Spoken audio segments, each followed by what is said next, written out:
Isis Audiobooks presents an unabridged recording of You and Me Always, written by Jill Mansell and read by Imogen Wild.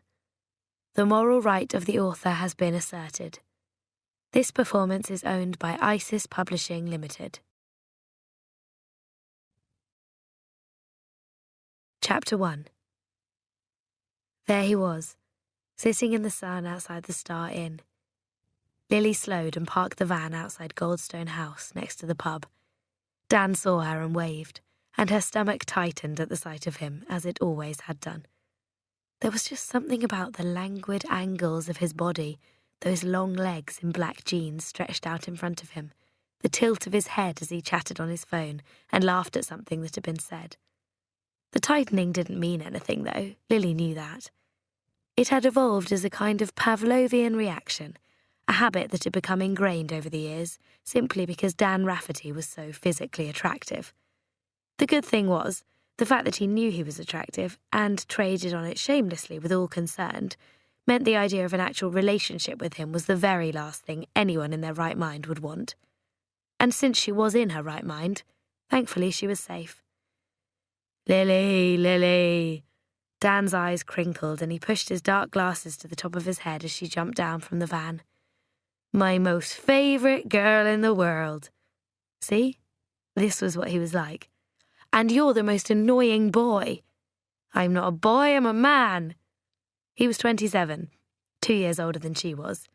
Technically he might be a man, but when you'd known each other since childhood, it just seemed wrong somehow. "You used to put frog spawn in the hood of my anorak," said Lily. "You'll always be a boy to me. Where's your car, anyway?" "Over in Chipping Norton." Dan had texted her earlier asking if she could give him a lift to go and pick it up. "Why?" As if she couldn't guess. "Best not to ask. The usual, basically. Good wine and bad women. Well, one bad woman taking shameless advantage." He gestured to the still full cup of coffee on the table in front of him. "Are you in a tearing hurry, or can I get you a drink?" Lily checked her watch. It was 6:20. She'd spent the last 3 hours delivering a marble-topped table and a set of Victorian chimney pots to a customer in Chippenham, but work was now over for the day, and the rest of her evening was free. "Go on then, I'll have a Coke." She joined him at the table, unsticking the back of her t-shirt from her shoulder blades and flapping the front of it to cool down her ribcage while Dan disappeared inside to order the drink. When he returned, she took the glass and said, "Cheers, thanks. Why couldn't Patsy give you a lift back to your car?" "She's out, gone on a date, with a mystery man off the internet." Lily perked up. "Oh, what's he like?" "No idea." Dan shrugged. "That's the whole point of him being a mystery. She didn't want me to meet him." "Well, after last time with the chap from Chepstow, who could blame her?" "Welsh William." He shrugged. "That wasn't my fault. He was the one who challenged me to an arm wrestling match. He was just showing off, trying to prove how strong he was." "You could have let him win," said Lily. "Me?" Dan looked horrified. "Why? He was an idiot. Patsy wouldn't want someone like him anyway." Which was true enough. Oh well, maybe this new one might be an improvement. Lily swirled the ice cubes in her glass and took a gulp of Coke, then paused as her attention was drawn to a stocky man on a bicycle heading along the main street directly towards them. He was wearing an orange cycling helmet that clashed with his red face and turquoise lycra leggings. As his legs pumped the pedals, he appeared to be talking to himself. By this time Dan had turned and was watching him too. It wasn't until the man had drawn closer that they realised he wasn't riding an ordinary bike. It was a tandem. Nor was he having a conversation with himself. He was loudly addressing his cycling companion behind him. "And in September of 2013, or it might have been the October, come to think of it. Anyway, that was when I cycled from Ravenglass to South Shields alongside Hadrian's Wall, and that's 174 miles in total, so it's quite a trek, but the views were phenomenal. Then the following March I did the Devon coast to coast from Ilfracombe to Plymouth." "Whoops," Lily breathed as the tandem drew nearer still and they were finally able to see who was on the back of it. Dan sprayed coffee and rocked forward on his seat. Poor Patsy, clearly mortified as her companion continued at top volume, saw them watching and pulled an "oh God" face. And then they were passing the pub, their legs moving in unison as the pedals turned and the tyres made a dry swishing noise on the hot, dusty tarmac. Patsy's date was still facing forwards, talking loudly for her benefit as he informed her of the importance of keeping up a nice, steady rhythm, which made Dan predictably crack up with silent laughter. As the tandem moved on, Patsy glanced over at them for a moment, shook her head in despair, and mouthed the words, "Help me!" Oh dear.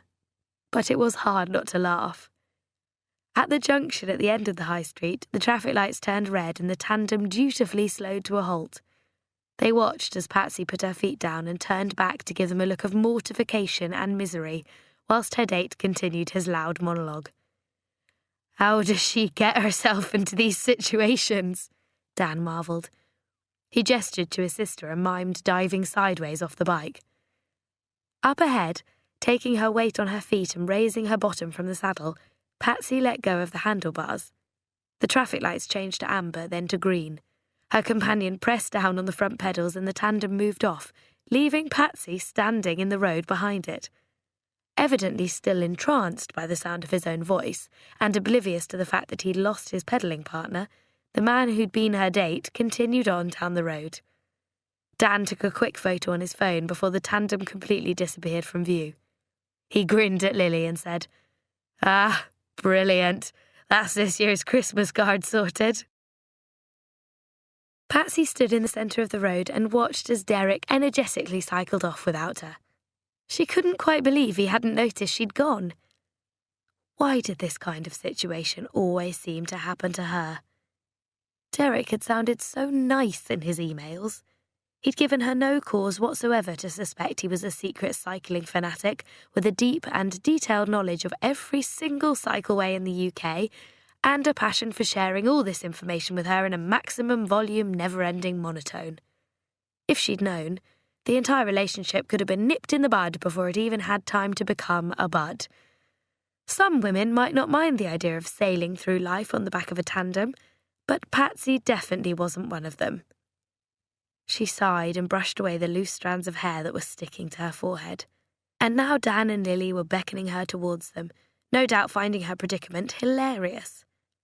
What she should have done, of course, was to tap Derek on the shoulder, politely explain that they might as well give up now, then shake hands, say goodbye, and wish him better luck next time.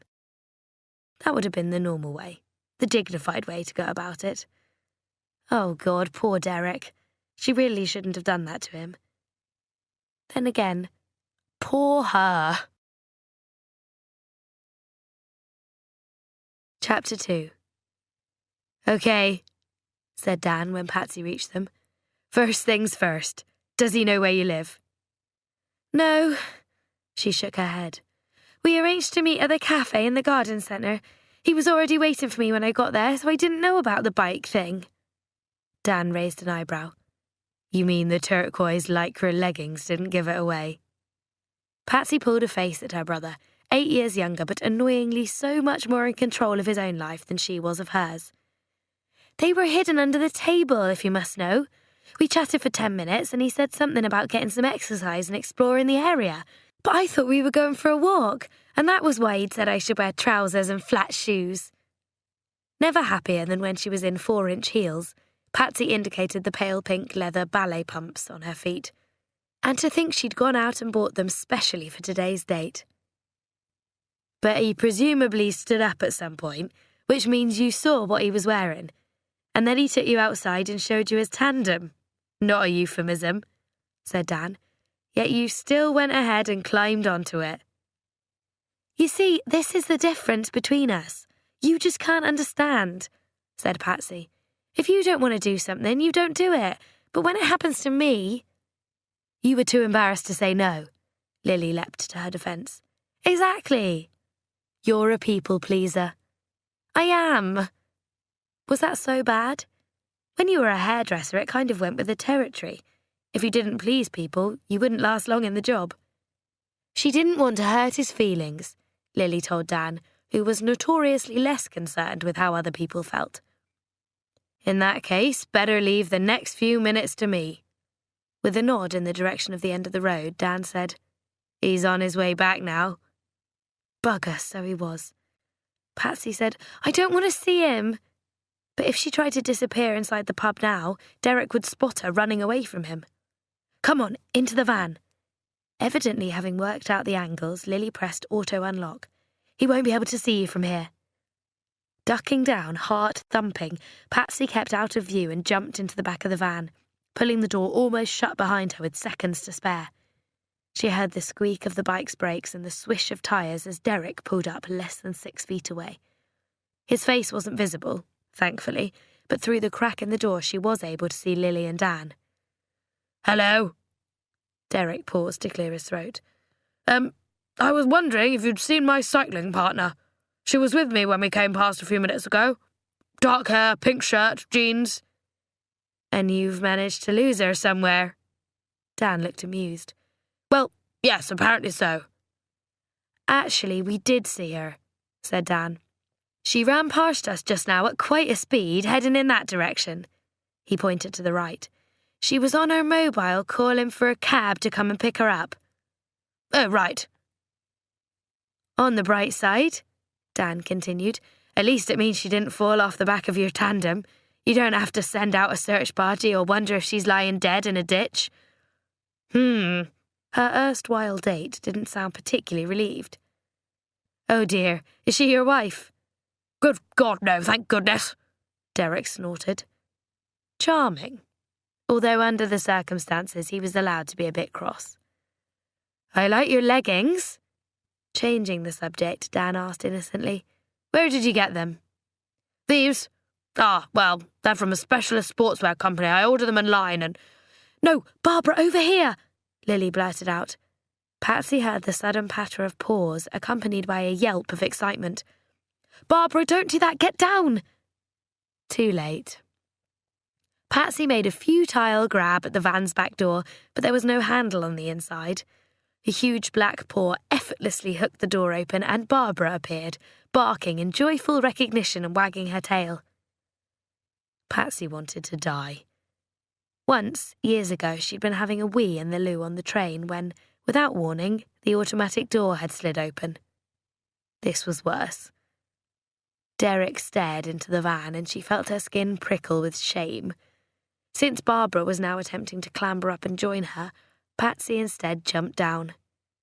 "I'm sorry," she said. "And so you should be." He was still astride the front saddle of the tandem, his expression stony. "I thought we were going for a nice 20-mile ride." Which was an oxymoron if ever she'd heard one. Nevertheless, she looked penitent. "I know, I'm not really a bicycly sort of person." His jaw jutted. "You should have told me." "I didn't want to hurt your feelings." "Out of interest," Dan joined in, "why didn't you warn her you were going to turn up on a tandem?"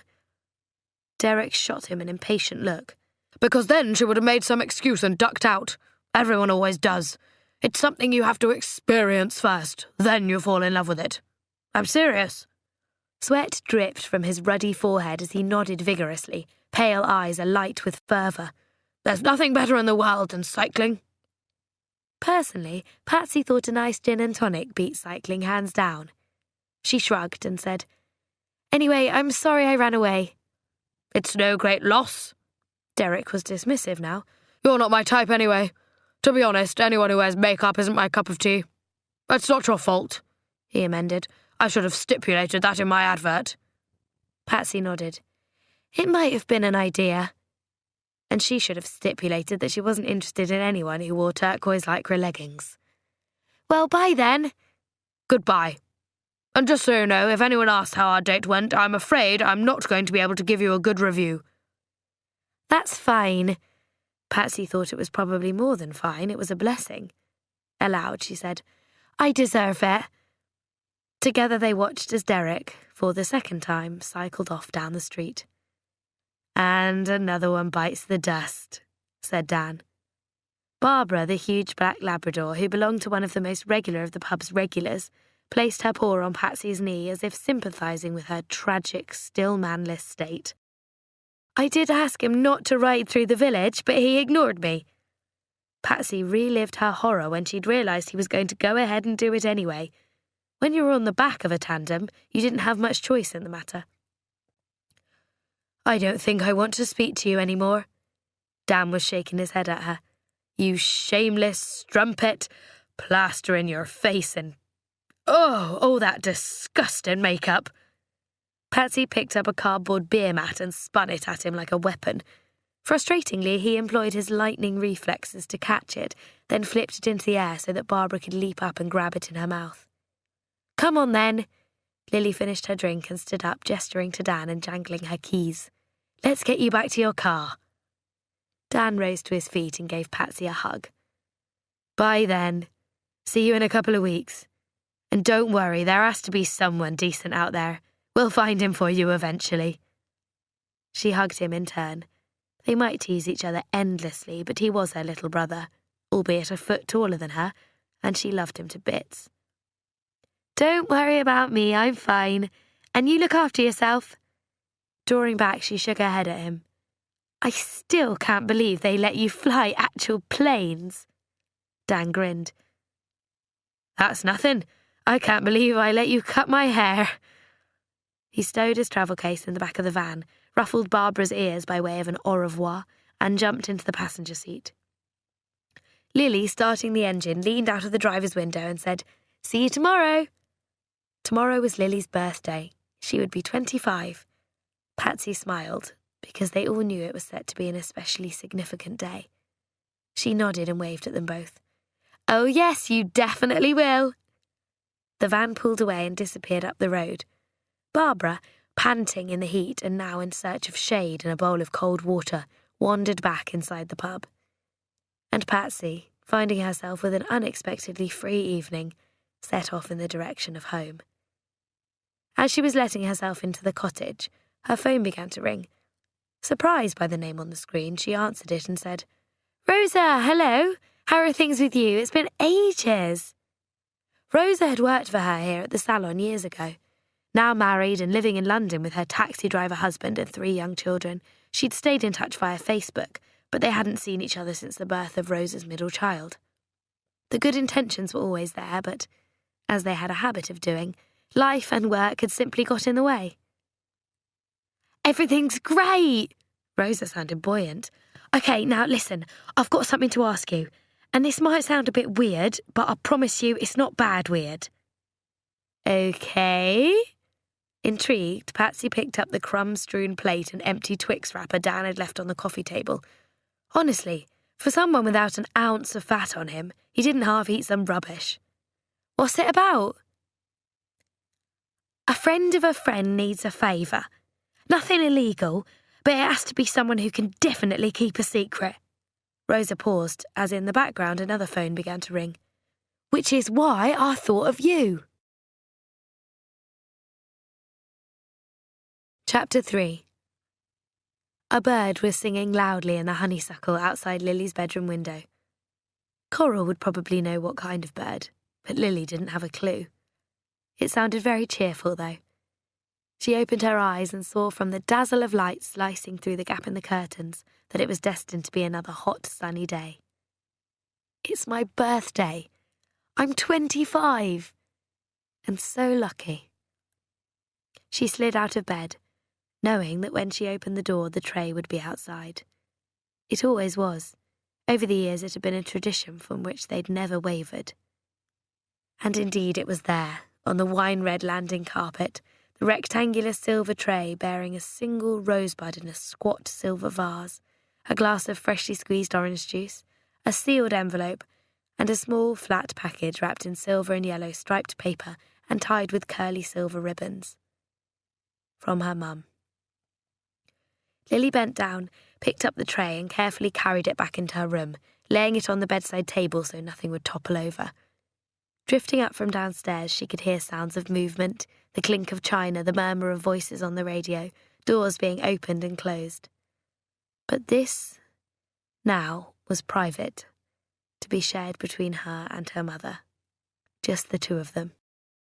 For the very last time. Lily took a sip of orange juice and opened the envelope. Whereas all the other letters had been written on thick lilac writing paper, this one was on a plain white sheet of A4.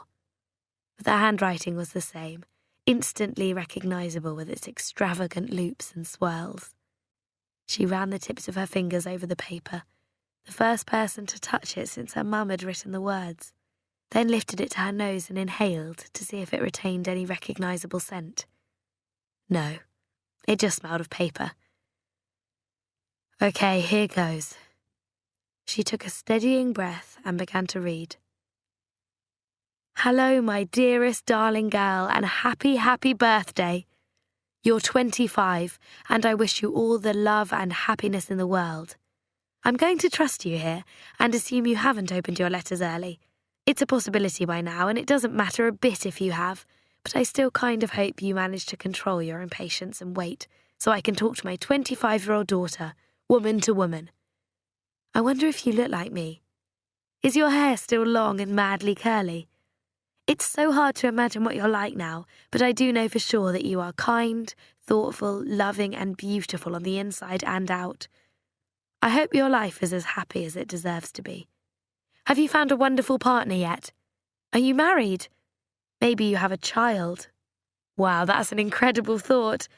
I could be a grandma by now. Well, if I am, I bet you're a fantastic mother. And if you don't have children, you're still fantastic anyway. A tear was trickling down Lily's cheek. She paused and wiped it away. She could hear her mum's voice so clearly, it was almost as if she were here in the room, saying the words to her.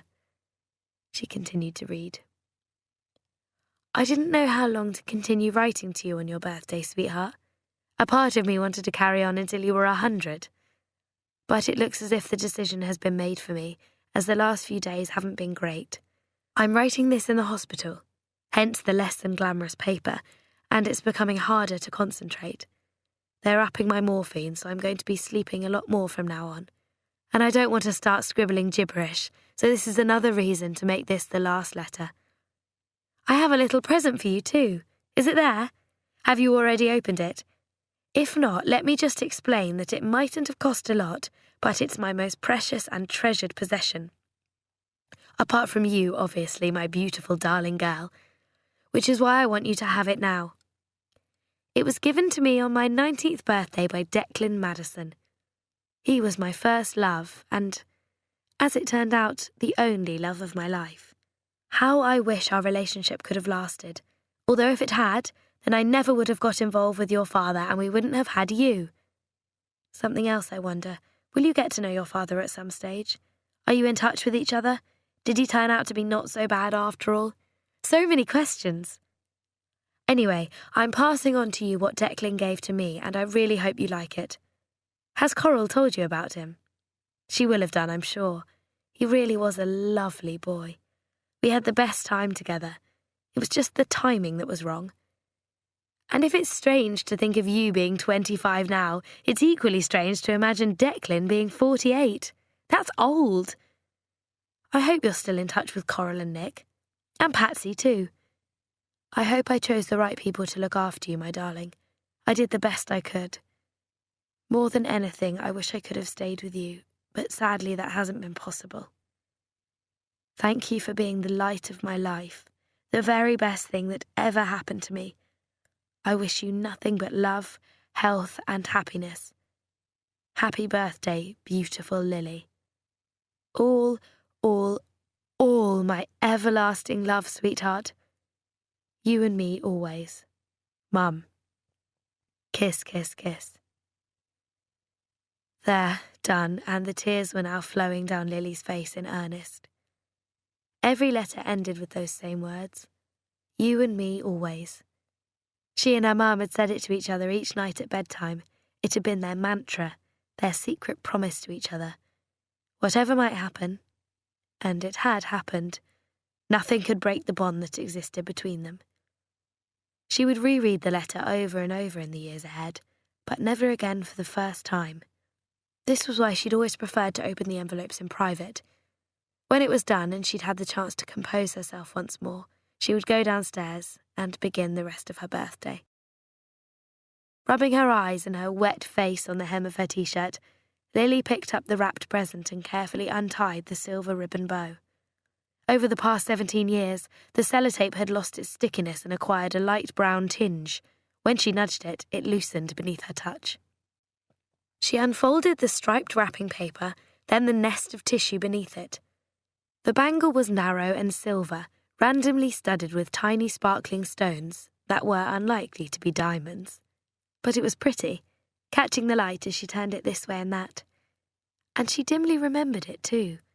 Vague memories from early childhood were beginning to resurface, of exploring bedroom drawers and boxes containing various bits of jewellery, seeing and trying on the bangle, which at the time had been far too big for her.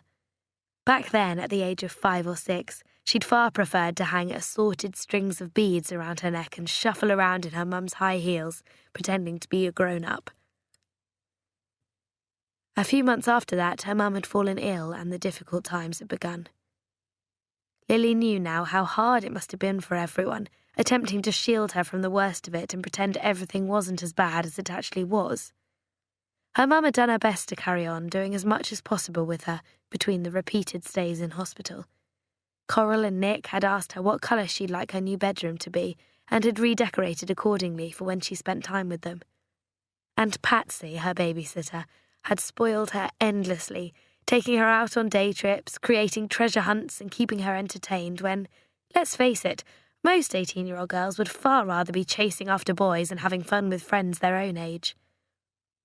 When her mother had finally died, between them they had showered her with so much genuine love that she'd never once had to worry about what would happen to her. It had all been arranged. Everything had been taken care of. Coral and Nick had welcomed her into their household, allowing her to grieve, but always there for her, patiently helping her settle into her new life with them. Of course she'd missed her mum dreadfully, but she'd been surrounded with warmth and affection, and as time passed, the grief subsided. She might no longer have a birth mother, but Coral had definitely been the next best thing. She slid the silver bangle onto her left wrist and gazed across at the framed photograph on her bedside table. The photo had been taken here, in the garden of Goldstone House on her first birthday, when she'd still been a beaming, bald baby with only a few teeth to her name. There she was, sitting happily on her mum's lap, with Nick and Coral to one side and Patsy laughing as she made a futile grab for a blurry toddler who was actually Dan racing past with a water pistol in each hand and a small dog in hot pursuit. Lily had no memory, of course, of the day itself, but it was one of her favourite photographs because everyone in it looked so completely happy and relaxed. She had been lucky. Tragedy might have touched her life, but she'd come through it. And Coral, in turn, had come through for her. Which was why, 24 years on from that first birthday, she was still so glad to be here. Chapter 4. Lily found Coral on the terrace, aiming her watering can at the hanging baskets outside the French windows.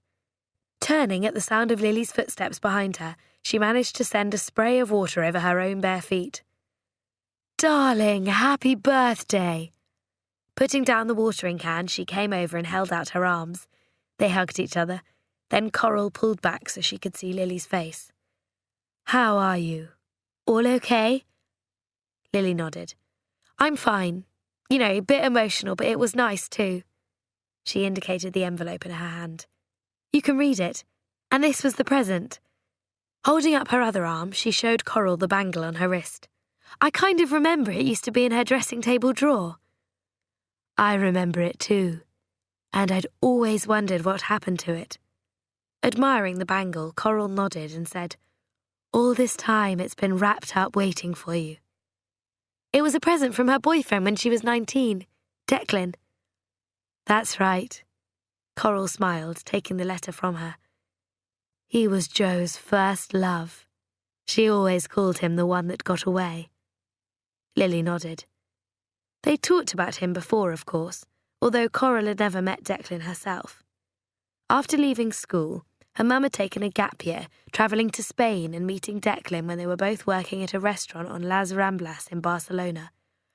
They'd spent 11 months together, enjoying each other's company, the social life and the high-octane, buzzing energy of the capital city of Catalonia.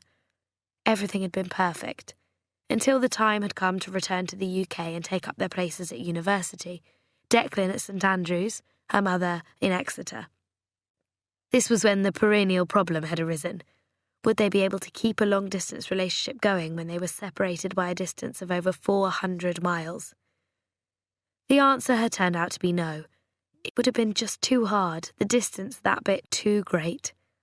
There had been endless agonising, tears had been shed, and the hopelessness of the situation had been discussed over and over again. But finally they'd conceded defeat and agreed to go their separate ways. The love affair was over. Eventually, of course, her mum had met someone else and ended up accidentally getting pregnant. When the new boyfriend had found out about the pregnancy, he'd wanted nothing more to do with her. Whereupon her mum, devastated but far too proud to beg, had granted his wish. What a charmer! Anyway, who needed a man like that in their life? You'd have to be mad or desperate. Lily did what she'd always done and mentally erased the thought of her biological father from her mind. Instead, she watched as Coral finished reading the letter. When she came to the end, unshed tears glimmered in her eyes and she drew Lily to her for another hug. Her letters sound just like her.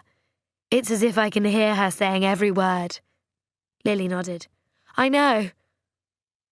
It's a beautiful letter, said Coral. She checked her watch.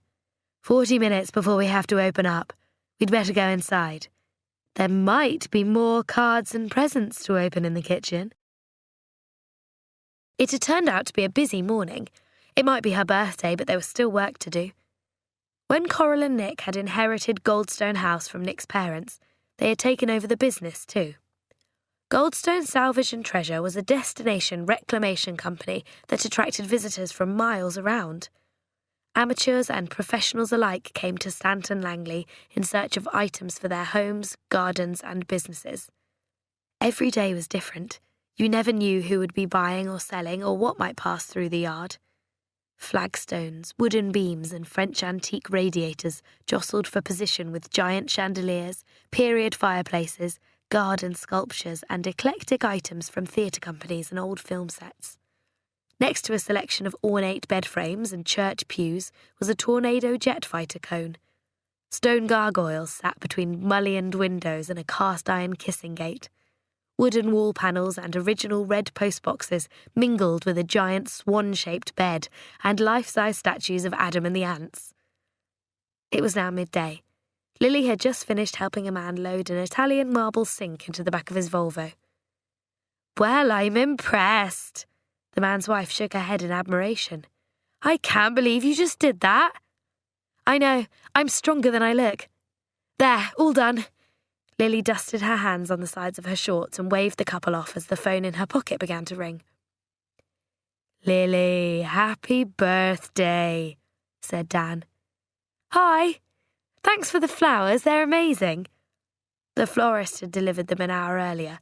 A typically over-the-top explosion of birds of paradise, stunning yellow roses, deep purple gerbera and fuchsia pink peonies the size of dinner plates. They've arrived then. Good. I asked for thistles, nettles and a few old dandelions. That's exactly what they sent me. He laughed. Listen, that's not why I've called. I've messed up and I need you to help me out. Have you crashed your aeroplane? Because if you want me to take the blame and say I was driving at the time, they might be suspicious. If you're going to call it driving, the authorities might have an inkling you're not a qualified pilot, said Dan. Honestly, you people are so pernickety. Go on then, said Lily. Tell me what you've done. OK, I bought Patsy tickets to see Beyoncé in concert for her birthday, and they arrived yesterday. I checked everything was in order and thought I'd keep the envelope in my suitcase so Patsy wouldn't find them. But I searched the case this morning and the envelope isn't in there, so it has to be somewhere in my room. I must have thrown it and missed, and it's on the floor under the bed. Ah, said Lily. Patsy was a fiend with a vacuum cleaner. She even cleaned bits of the house that didn't show. And if I tell her there's something under the bed but she mustn't look at it, she'll just look at it. Lily nodded. The ability to resist temptation had never been one of Patsy's strong points. Exactly. And there are photos of Beyoncé all over the wallet holding the tickets. So look, can you get in and hide them? Or better still, take them out of the house? No problem, I'll sort it this afternoon. You're a star. Dan paused. How was the letter from your mum? Touched that he'd asked, Lily said, It was so lovely. Good. Well, I better get a move on. Sounds like the passengers are getting restless because we haven't taken off yet. Yeah, right. Bye. She smiled, because he wouldn't really be calling her from the plane as it waited on the runway. Except a minute after hanging up, she received a message with a photo attached of Dan wearing his pilot's uniform and headset, grinning at her from his seat in the cockpit as he held up a piece of paper across which was scrawled in red felt tip, Happy birthday, dear ticket collector. Happy birthday to you. Kiss. Chapter 5. Patsy was finding it hard to concentrate, what with the gigantic secret that was currently occupying her mind. Her heart did a double skip when Erica Braithwaite suddenly said, So, who was that fella then yesterday? Okay, relax, she said yesterday. The secret hadn't been blown. Erica was talking about Derek. Exhaling with relief, Patsy saw that she was being beadily observed via the mirror in front of them. Around the salon, she could feel the antennae of the other clients begin to twitch. That was the thing about having mirrors everywhere. There was no place to hide. Which fellow? It was pointless, even prevaricating, but she did it anyway. Hopefully she just looked embarrassed, rather than as if she were harbouring a secret about someone else entirely. God, though, it was stressful. How on earth did undercover policemen do it? Come on, love, you know who I mean, said Erica. On the bicycle made for two. Oh well, maybe a bit of distraction was what she needed. Across the salon, Will was pretending not to be listening as he carried on combing out Jess Carrington's freshly dyed hair. It was a first date, said Patsy. I think it's safe to say there won't be a second. Ah, bless your heart. Dumped you already, has he? No. Honestly, sometimes the urge to let the scissors slip and just give the tip of an ear a tiny nick was almost irresistible. I was the one who didn't want to see him again. He wasn't my type. Well, by all accounts, he did look a bit of a wally, Erica retorted. Then again, beggars can't be choosers, can they? Were all old people the same, or were the elderly inhabitants of Stanton Langley truly in a league of their own? Thanks, Erica, Patsy said. But I'm not a beggar, and I'm always going to be a chooser. Sure about that, love? Over by the row of sinks, Mary Southam spluttered with chesty laughter. Only when it comes to men, you haven't exactly made the best choices so far. That set them all off, naturally. Some jokes never grew old. Patsy was only too aware that she was a source of entertainment to many of her regular clientele. And they didn't mean it maliciously either. They just found her situation hilarious. Which was fair enough, really. To any outsider, hers would be a comical predicament to be in. Will wasn't getting involved, but when she glanced over at him once more, she could see he was trying hard not to smile. Will, Patsy called across the salon, when you start cutting Mary's hair, make sure you do her fringe lopsided. More laughter, then general conversation resumed, leaving Patsy to wonder if anyone's life ever really went according to plan. When she thought back to her early 20s, she'd been so confident that her own life would. Some people enjoyed being single, gadding about and playing the field, the more partners the better. But she'd never yearned for those kind of adventures, had known from very early on that all she really wanted was to meet the right man and settle down, get married and have babies, just be normal and happy and average, like a family in a children's storybook. Oh yes, the single life had definitely never been for her.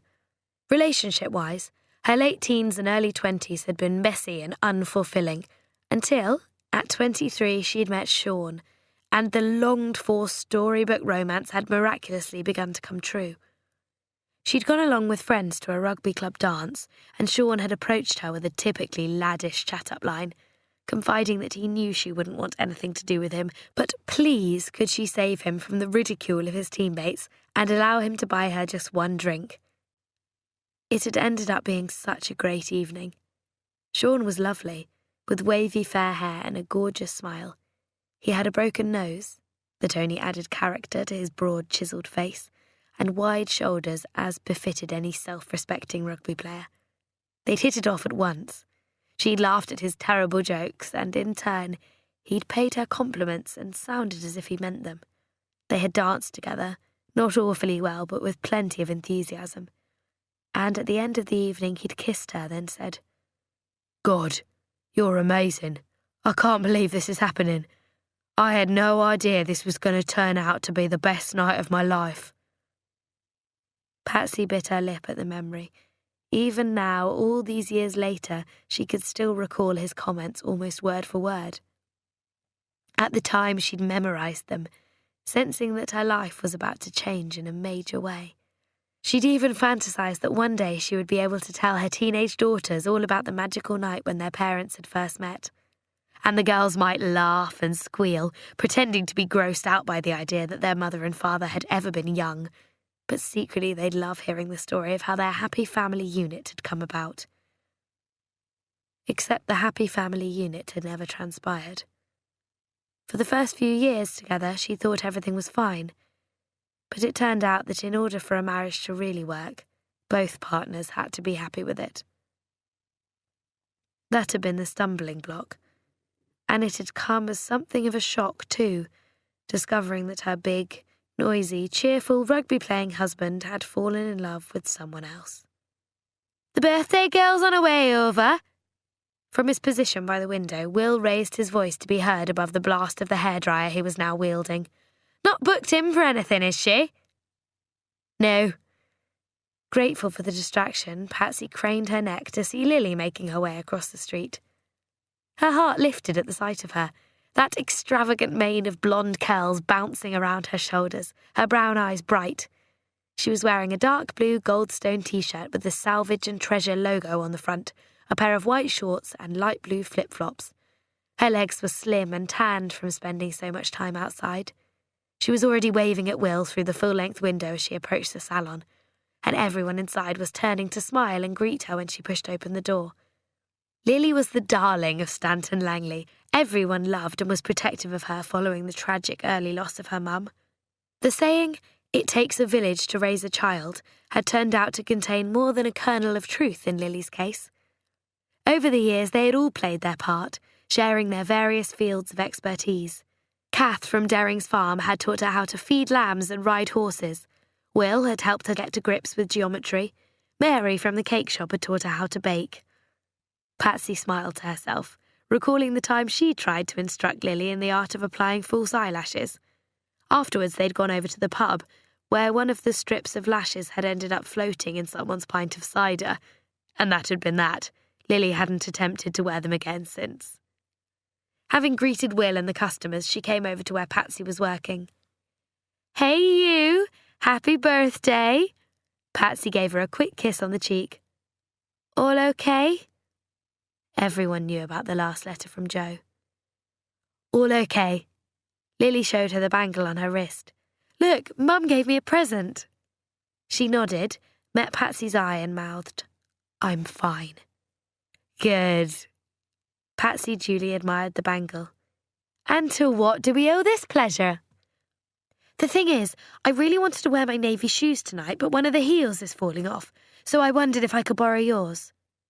"Course you can." They were meeting later at the Star before going out to dinner in Cheltenham. "I'll bring them with me, shall I?" Lily shrugged.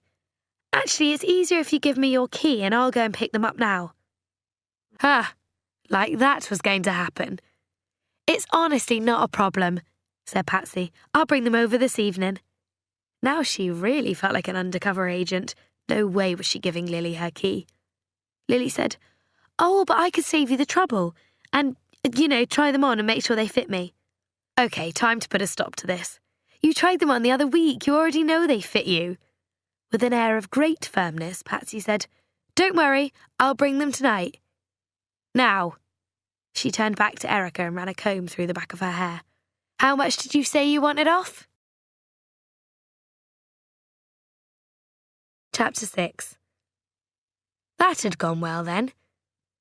Patsy's stubbornness had been mildly puzzling, but by the time Lily had made her way back down the high street, she was pretty certain she'd worked out the likely reason.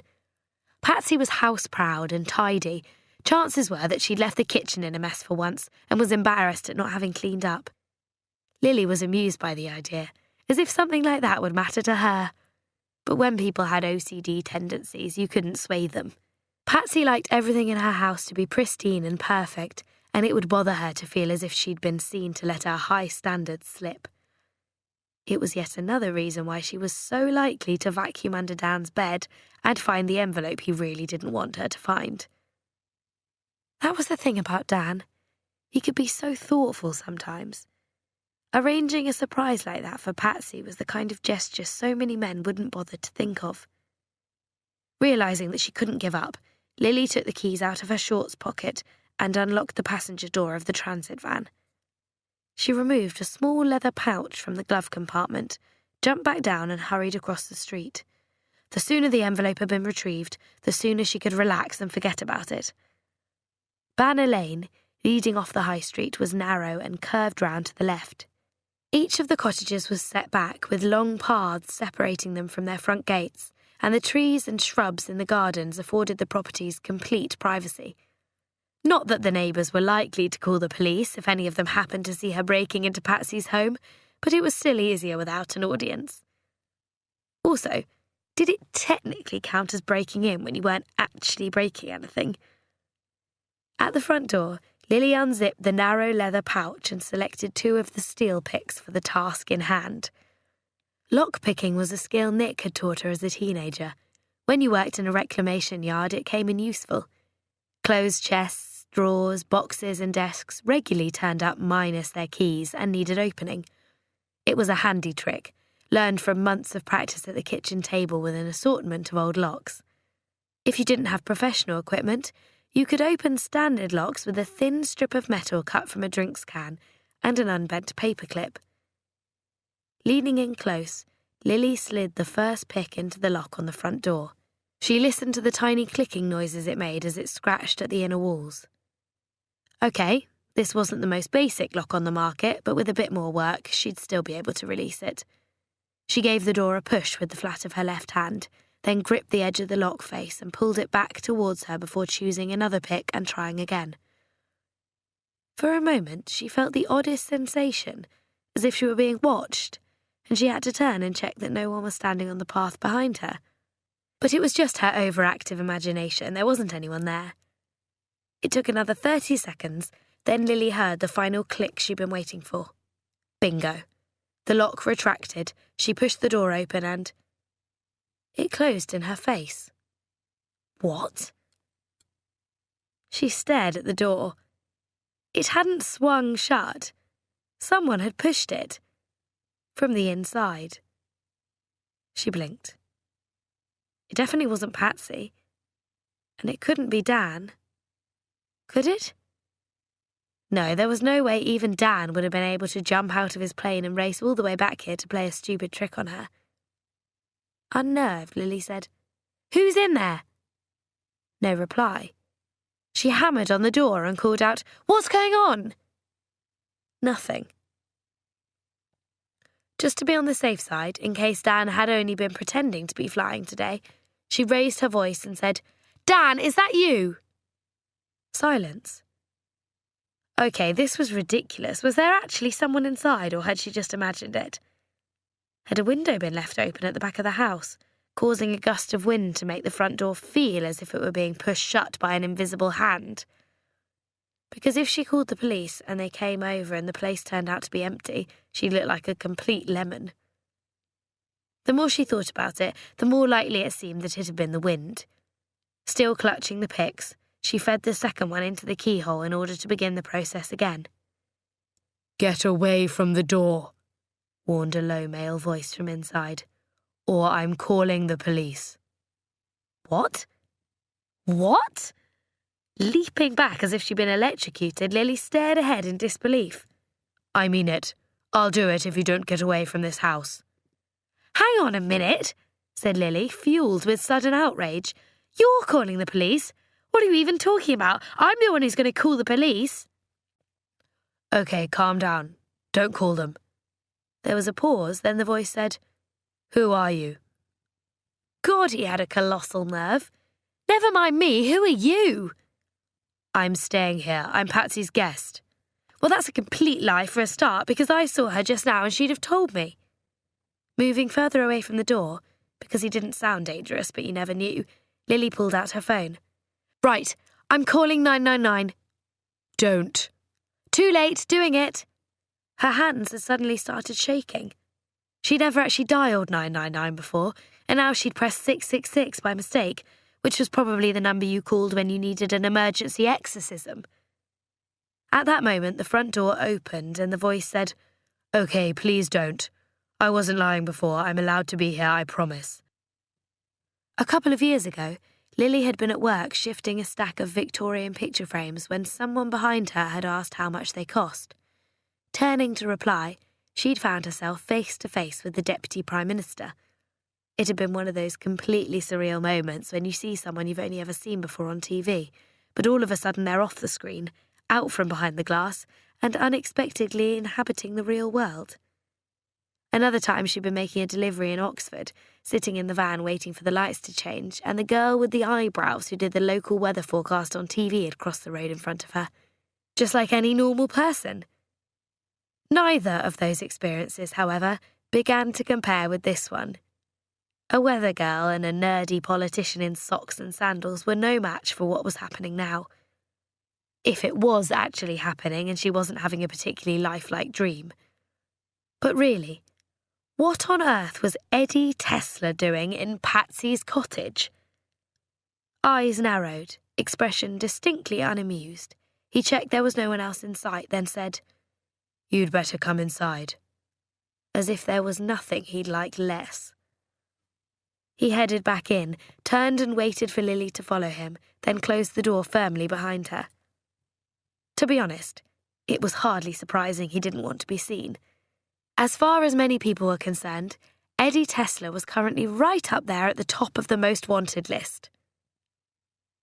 It had only been 2 or 3 years ago that he'd sprung to the public's attention when he'd written a screenplay, sold it to one of the major studios, and starred in the subsequent smash hit film.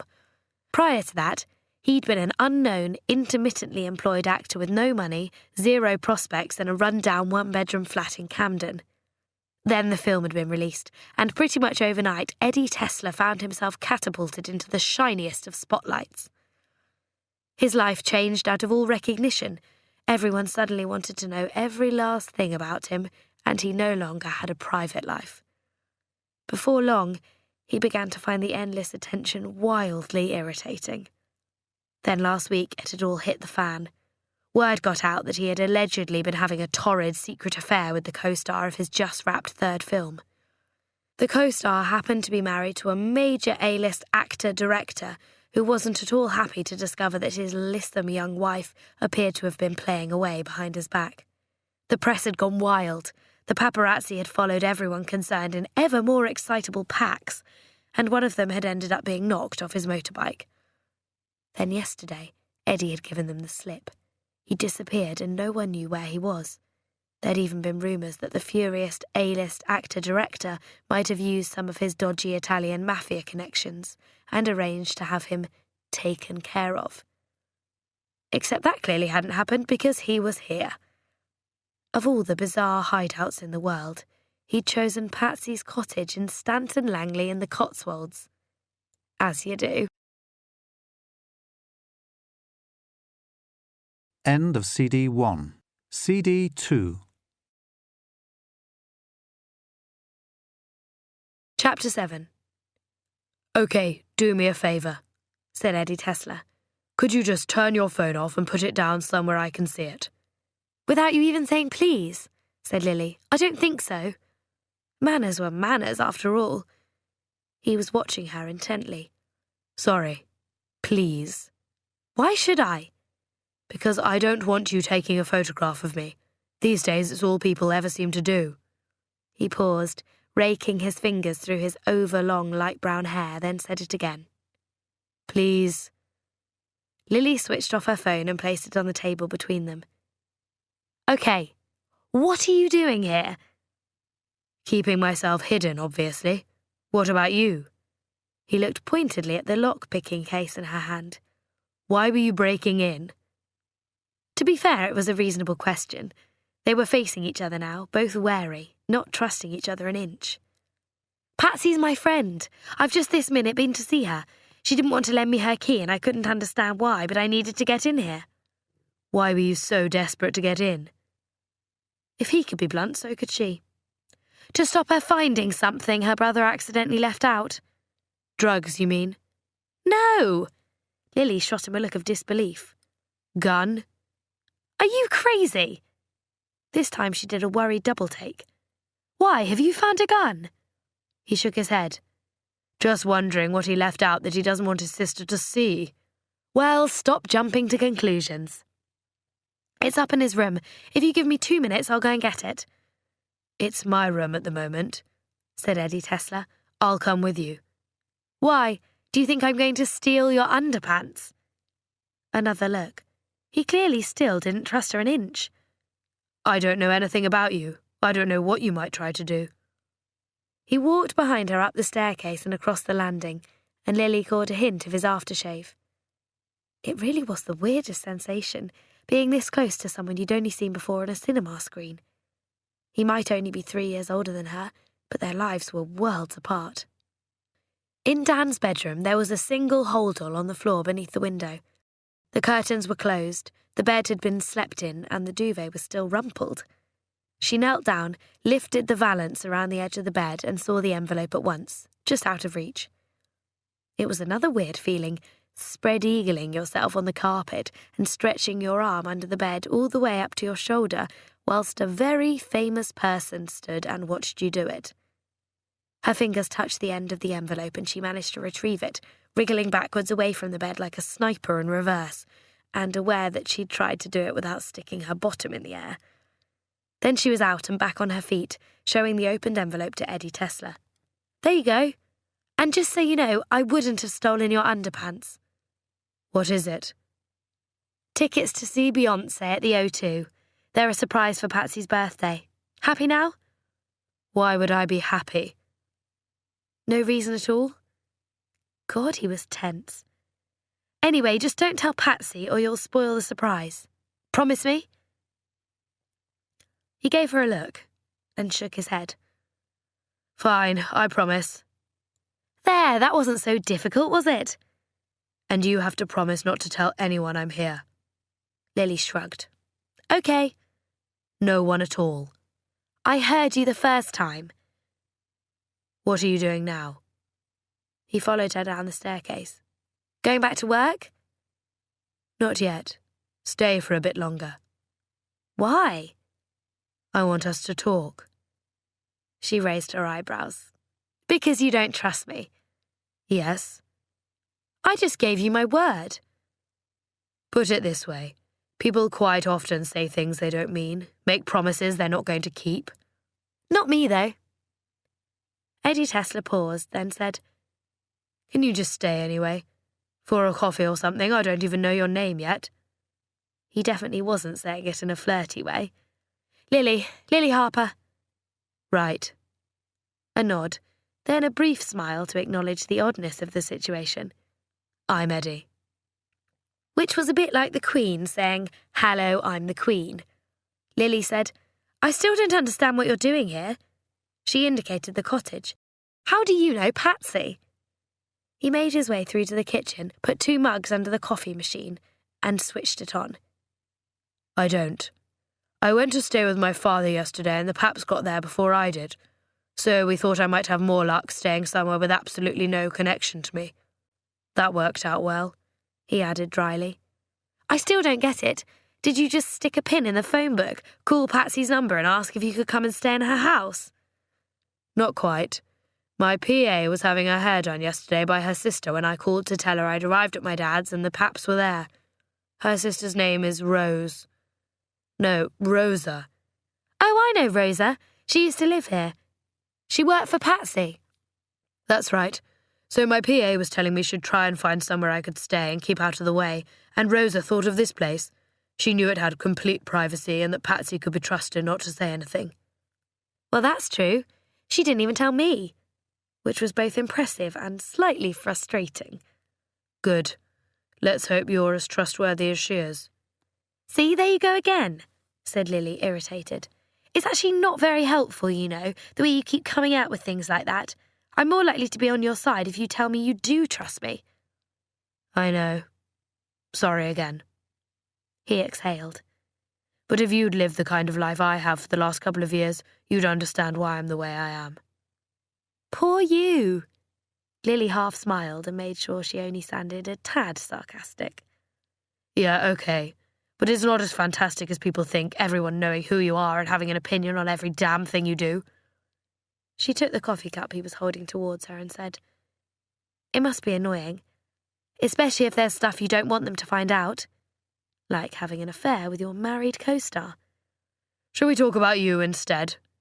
Pointedly changing the subject, Eddie Tesler sat down and said, So, how do you know Patsy? Well, for a start, this is Stanton Langley, which means everyone knows everyone.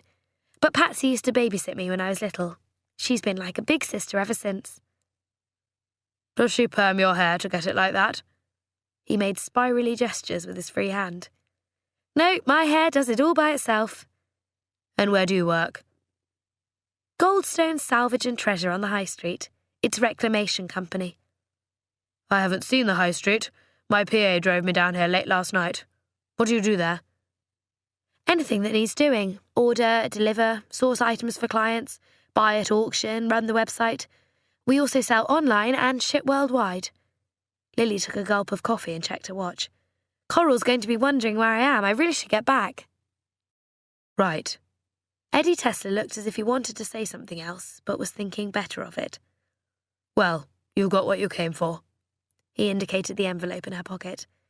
I suppose I'd better not mention meeting you to Patsy. Oh dear, that could be tricky. Now that Lily knew he was here, she wanted to be able to talk to Patsy about her secret tenant.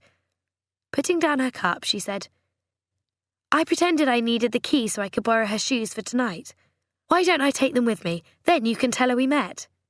He nodded in agreement. It'd be easier. Where are the shoes? In Patsy's wardrobe, I'll get them. As he half rose from his chair, Lily said, It's okay, you don't have to follow me. She found the shoes, midnight blue, high-heeled and fabulous, and brought them back down. Eddie Tesler's gaze flickered over her as if checking she wasn't making off with anything else. Lily patted the pockets of her shorts, held up the shoes and did jazz hands. See? No underpants. Words she'd never expected to hear herself saying to a real-life movie star. Eddie Tesler lifted an eyebrow. Unless you're wearing them. Ah, well, you'll never know. A glimmer of a smile. Until I go upstairs and count how many are still in my case. Lily couldn't help it. She burst out laughing. Anyway, nice to meet you. I've never spoken to a famous person before. It's been nice meeting you too. He indicated the shoes dangling by their narrow straps from her left hand. Where are you off to tonight? Somewhere special? Very special. Out to dinner in Cheltenham with Coral and Patsy. Then we'll probably come back for a few drinks at the Star. It must sound unbelievably parochial to someone used to leading his kind of lifestyle. He nodded, remembering. Patsy said she'd be out celebrating someone's birthday this evening. She will be. Lily waved a tiny imaginary flag. Happy birthday to me! Miracle of miracles, another brief smile. Happy birthday. Thanks. Right, I'm off. Good luck with hiding from everyone. How long do you think you'll be staying here? No idea. Until I get found out, I guess. He was giving her that infuriating look again, letting her know that if he were to be rumbled, it would be her fault. And if that happens, I might have to tell Patsy about the Beyoncé tickets. It was Lily's turn to give him one of her looks. She opened the front door. You're all heart, she said.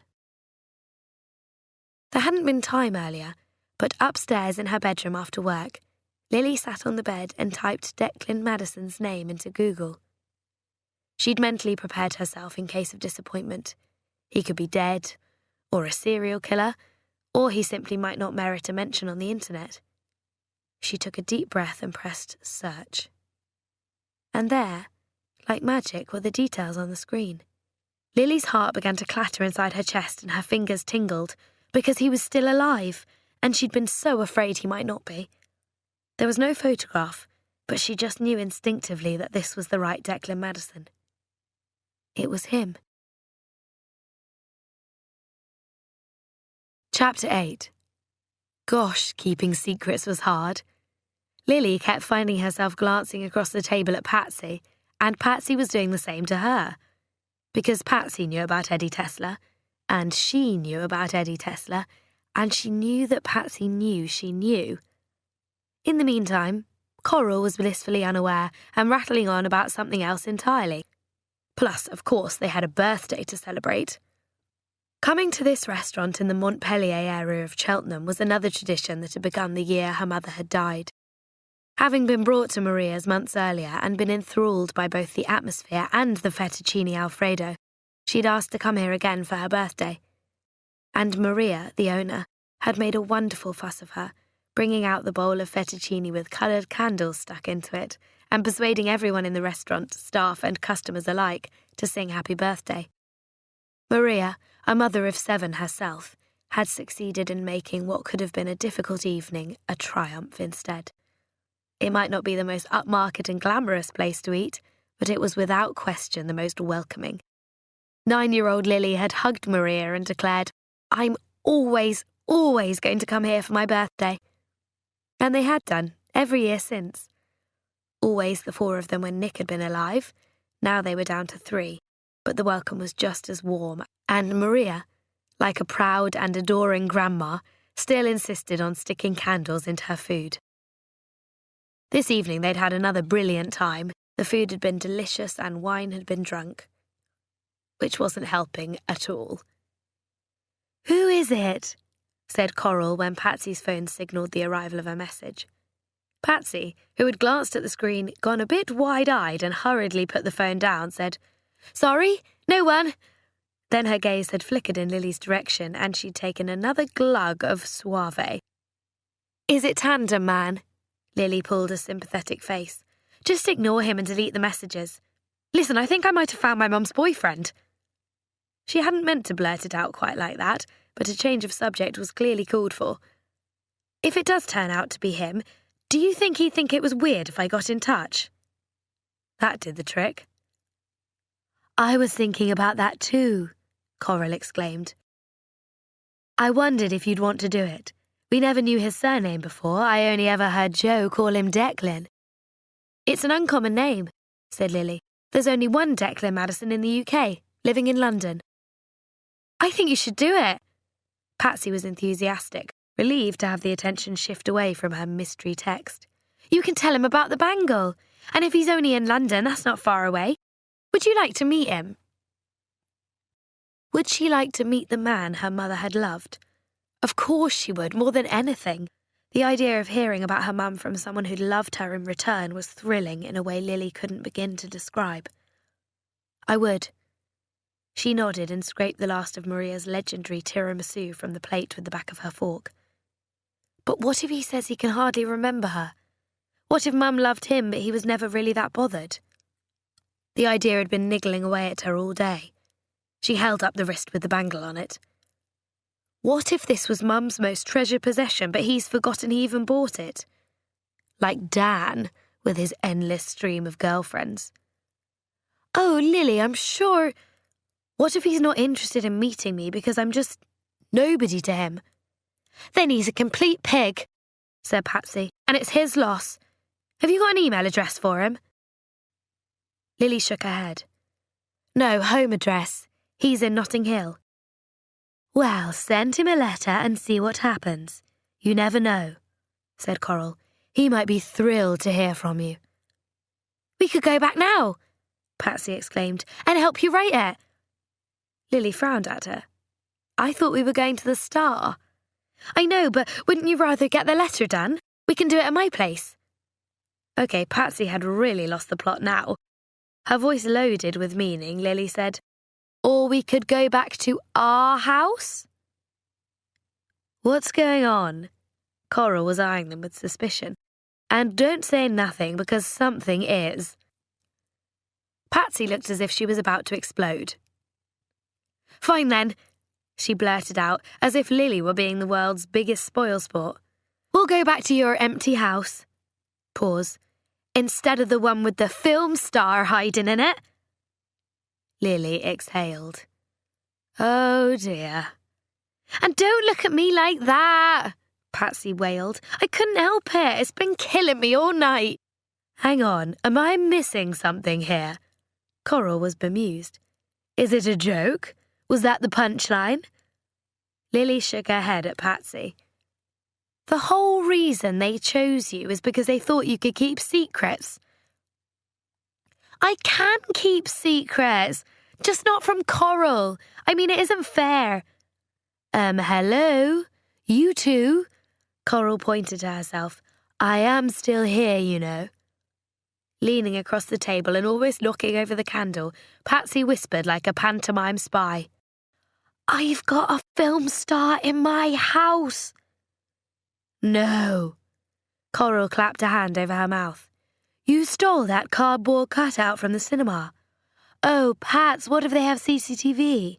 You're terrible, you really are. Honestly, you should be ashamed of yourself. Eddie had been in Stanton Langley for 24 hours now, and cabin fever was starting to set in. The cottage was very clean, but it was small. The Wi-Fi was slow, there was no satellite or cable TV, and he was going out of his mind with boredom. Which just went to show, you could dream of going away on holiday and doing absolutely nothing all day, but being on your own and doing nothing within the confines of someone else's home wasn't much fun at all. Then again, it was still better than being endlessly followed and doorstepped by a heaving mass of paps and journalists. Eddie tipped his head back against the sofa and heaved a sigh of irritation. It was almost 11 o'clock, and there had been no reply to the text he'd regretted sending the moment it had left his phone. A few minutes later, he heard female footsteps coming up the path, followed by the scratch of metal against the lock on the front door. Caused by a key this time rather than a professional lockpick.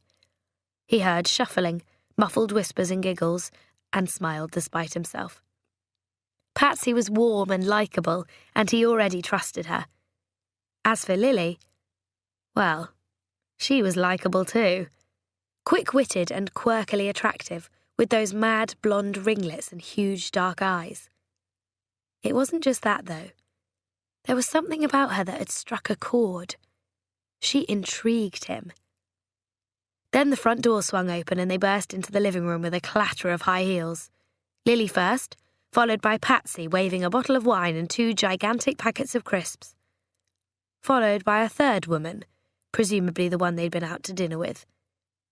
Eddie's heart sank and his smile disappeared. Oh, great. So much for thinking they were remotely trustworthy. Well done, everyone. OK, now listen, don't be cross. Patsy flapped her arms to stop him in his tracks. I know what we promised, but it's only Coral. She doesn't count. She's one of us, and she definitely won't say anything. I thought you could keep a secret. Since she was doing him a favour, Eddie knew he couldn't actually be too cross, but he could still signal his disappointment. I can keep loads of secrets. Just not this one, said Eddie. I know, but it was impossible. I knew, and Lily knew too, and there we were in the restaurant, the 3 of us. It just felt so unfair to leave Coral out. She did do pretty well, Lily joined in. She managed not to mention it for almost 2 hours. 2 whole hours? Oh, well, that's all right then. Please don't be like that, said Patsy. It was a moment of weakness, and it's still a secret, I promise. Nobody else is going to know you're here.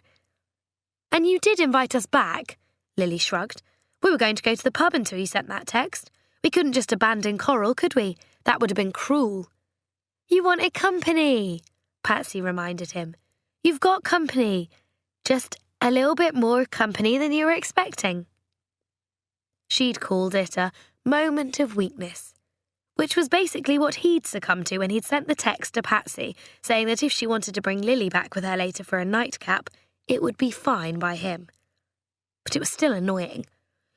"Do you see where this is going, though?" he said. "Last night, only one person living in this village knew I was here.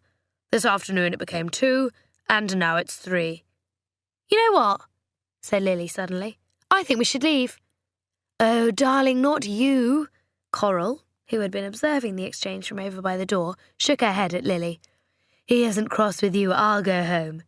She turned to address Eddie. "I'm so sorry about this, I really am. I'm going now." "I'll come with you," said Lily. "Okay, stop." Eddie shook his head in disbelief. "This is stupid. You're here, you've seen me now, so what's the point of leaving? It's not as if it's going to erase your memory." "Look," Lily was equally blunt, "it's my birthday. You're not in the sunniest of moods. We've been out and had a fantastic evening, and I really don't want the rest of it spoiled by some grumpy stranger."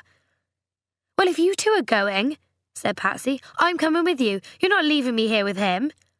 "Whoa, this is getting out of hand." Eddie marvelled at the way Patsy had broken her promise to him, yet somehow he'd managed to become the bad guy. "Can you give me a break here? I'm sorry if I was grumpy. How about if none of you leave and we open that bottle of wine?"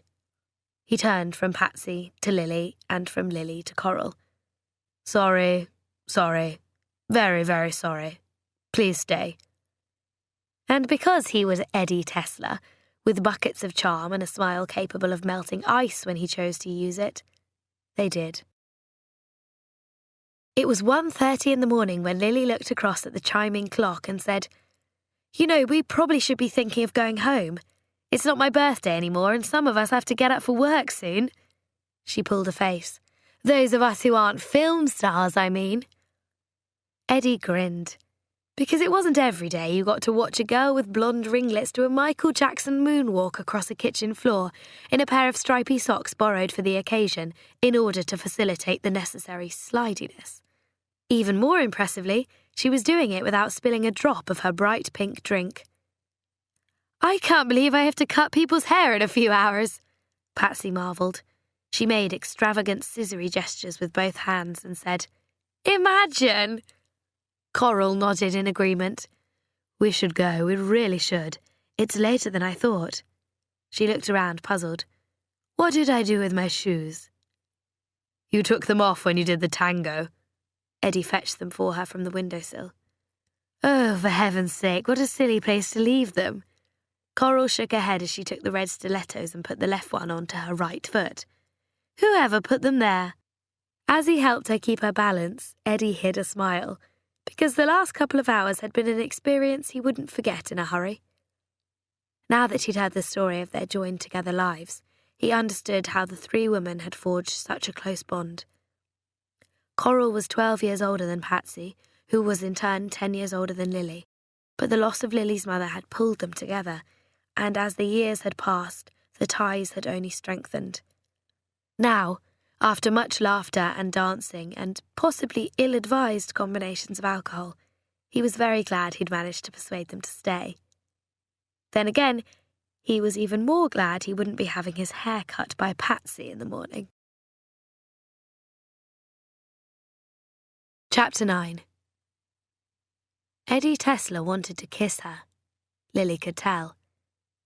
She knew by the way he was gazing at her. Worse still, he seemed to know that she wanted it to happen. She heard her own breathing quicken and looked away, stretching out the tape measure in her hands and concentrating hard on the purple velvet curtains. "What are you doing?" He moved up behind her and she felt his warm breath on the side of her neck. "Measuring the curtains?" "Why?" Lily couldn't answer. She had no idea why, and now he was closer still. His mouth brushed her jawline and he murmured, "That isn't a tape measure, by the way. It's a telephone charger. And you should probably answer that phone." The phone carried on ringing, and Lily opened her eyes, rushing up to the surface and experiencing a mixture of disappointment and relief that it had been a dream. On the one hand, the prospect of being kissed had been thrilling. On the other, thank goodness she hadn't really been trying to measure Patsy's living room curtains with a charger cable. Oh, God, though. Her head! Wincing, she rolled over in bed and scooped her phone off the floor, which worsened the headache dramatically. She deserved some kind of medal for fortitude in the face of adversity. It wasn't much, but it was the best she could do. Morning. Is that your way of saying hello? Happy Boxing birthday, said Dan, who was always disgustingly cheery first thing. Hang on. At least she'd had the foresight to leave a tumbler of water next to the bed, although drinking it last night might have been a wiser move. The glass clanked against her teeth as she gulped the water down in one go. Good night, I take it? I wish you had taken it, then I wouldn't be feeling like this now. Flopping back against the pillows, Lily said, You know Patsy's drinks cupboard? I think we may have finished the lot. Oh, God, cocktails. That's one way to describe them. They'd both experienced Patsy's adventurous streak before, when the normal drinks ran out and last night's single bottle of wine hadn't gone far between the four of them. She liked to make concoctions from whatever was in the cupboard. There had been blue curacao, Tia Maria, lime-flavoured vodka, some weird pomegranate liqueur, Jack Daniels. Oh, and the raspberry Chambord. Plenty of Chambord. How could something so completely delicious make you feel so dreadful the next day? What time did you get home? Said Dan. 3 o'clock, I think. Lily massaged her temples. Your sister's a shocking influence. Tell me about it. Anyway, did you manage to find those tickets? I did, they're right here. They were under your bed, like you said. And he had no idea who had spent the last 2 nights in his bed. I'm always right. And you were meant to text me to let me know you'd found them. I thought you would. I know, sorry, got distracted. By the famous person who's been sleeping in your bed. Hey, are you in a rush? Are you at work? Not yet. I'm in Milan, lying in bed in my hotel room, with no hangover. Lucky you. And no clothes on either. He was grinning, she could tell. Spare me the mental picture. Okay, now shush for a minute and listen. Lily relayed to him the details of her mum's letter, then explained that she'd almost certainly tracked down Declan Madison. When she'd finished, she said, So I'm going to write to him. You are? Why? So I can let him know about Mum leaving me the bracelet he gave her, and tell him how much he meant to her, and then he can tell me things about her that I haven't heard before. Right, Dan said slowly. Why are you sounding like that? I just don't want you to be hurt if he says he can't remember your mum. It was so long ago. They were 18 then. I was 18 9 years ago and I'm struggling to remember who I went out with back then. You went out with Janice Frayne, Lily reminded him patiently, and Tonda Whittington. And that girl with the spiky blonde hair. She drove a yellow Fiat and had your name tattooed on her hip. Oh, what was she called? Oh, right, yes, I remember the tattoo, said Dan. I didn't make her do it. She had it done as a surprise. Was her name Ellie or Ali? Something like that? Anya, said Lily as it came back to her. Poor Anya, indelibly tattooed with the name of someone who couldn't even be bothered to remember hers. That's it. But this is what I'm saying. Dan's tone softened. There's a chance this Declan chap might have forgotten your mum. Okay, I get the message. But they were together for nearly a year, said Lily. So hopefully he hasn't forgotten her. Hopefully, she added, he wasn't as much of a heartless bastard as you. Paracetamols. Long shower. Giant mug of tea. Unable to cope with the idea of actual breakfast, Lily let herself out of the house and made her way across the yard to the office, where Coral was already busy opening the post. Morning, darling. Coral was as bright and cheerful as Dan had been on the phone. She was famed for her ability to knock back dubious cocktails without suffering the subsequent hangover. Feeling like death warmed up. Lily collapsed onto the chair in front of the computer. I'll be okay. You look white. Not too ill to work? Never too ill to work. Mind over matter. If she said it with enough conviction, everything would be fine. She might even live. Coral's eyes sparkled. How about a nice glass of Chambord to perk you up? Don't be cruel. The very thought. It was fun last night, though, wasn't it? Lowering her voice and double-checking that no one was outside the office to overhear them, Coral added, with Eddie. The mention of his name brought the dream rushing back, measuring curtains and getting kissed by Eddie Tesla. Lifting her still damp hair from the back of her neck, Lily belatedly realised that that was where he'd brushed his mouth against her skin. She nodded and said faintly, Yes, it was good.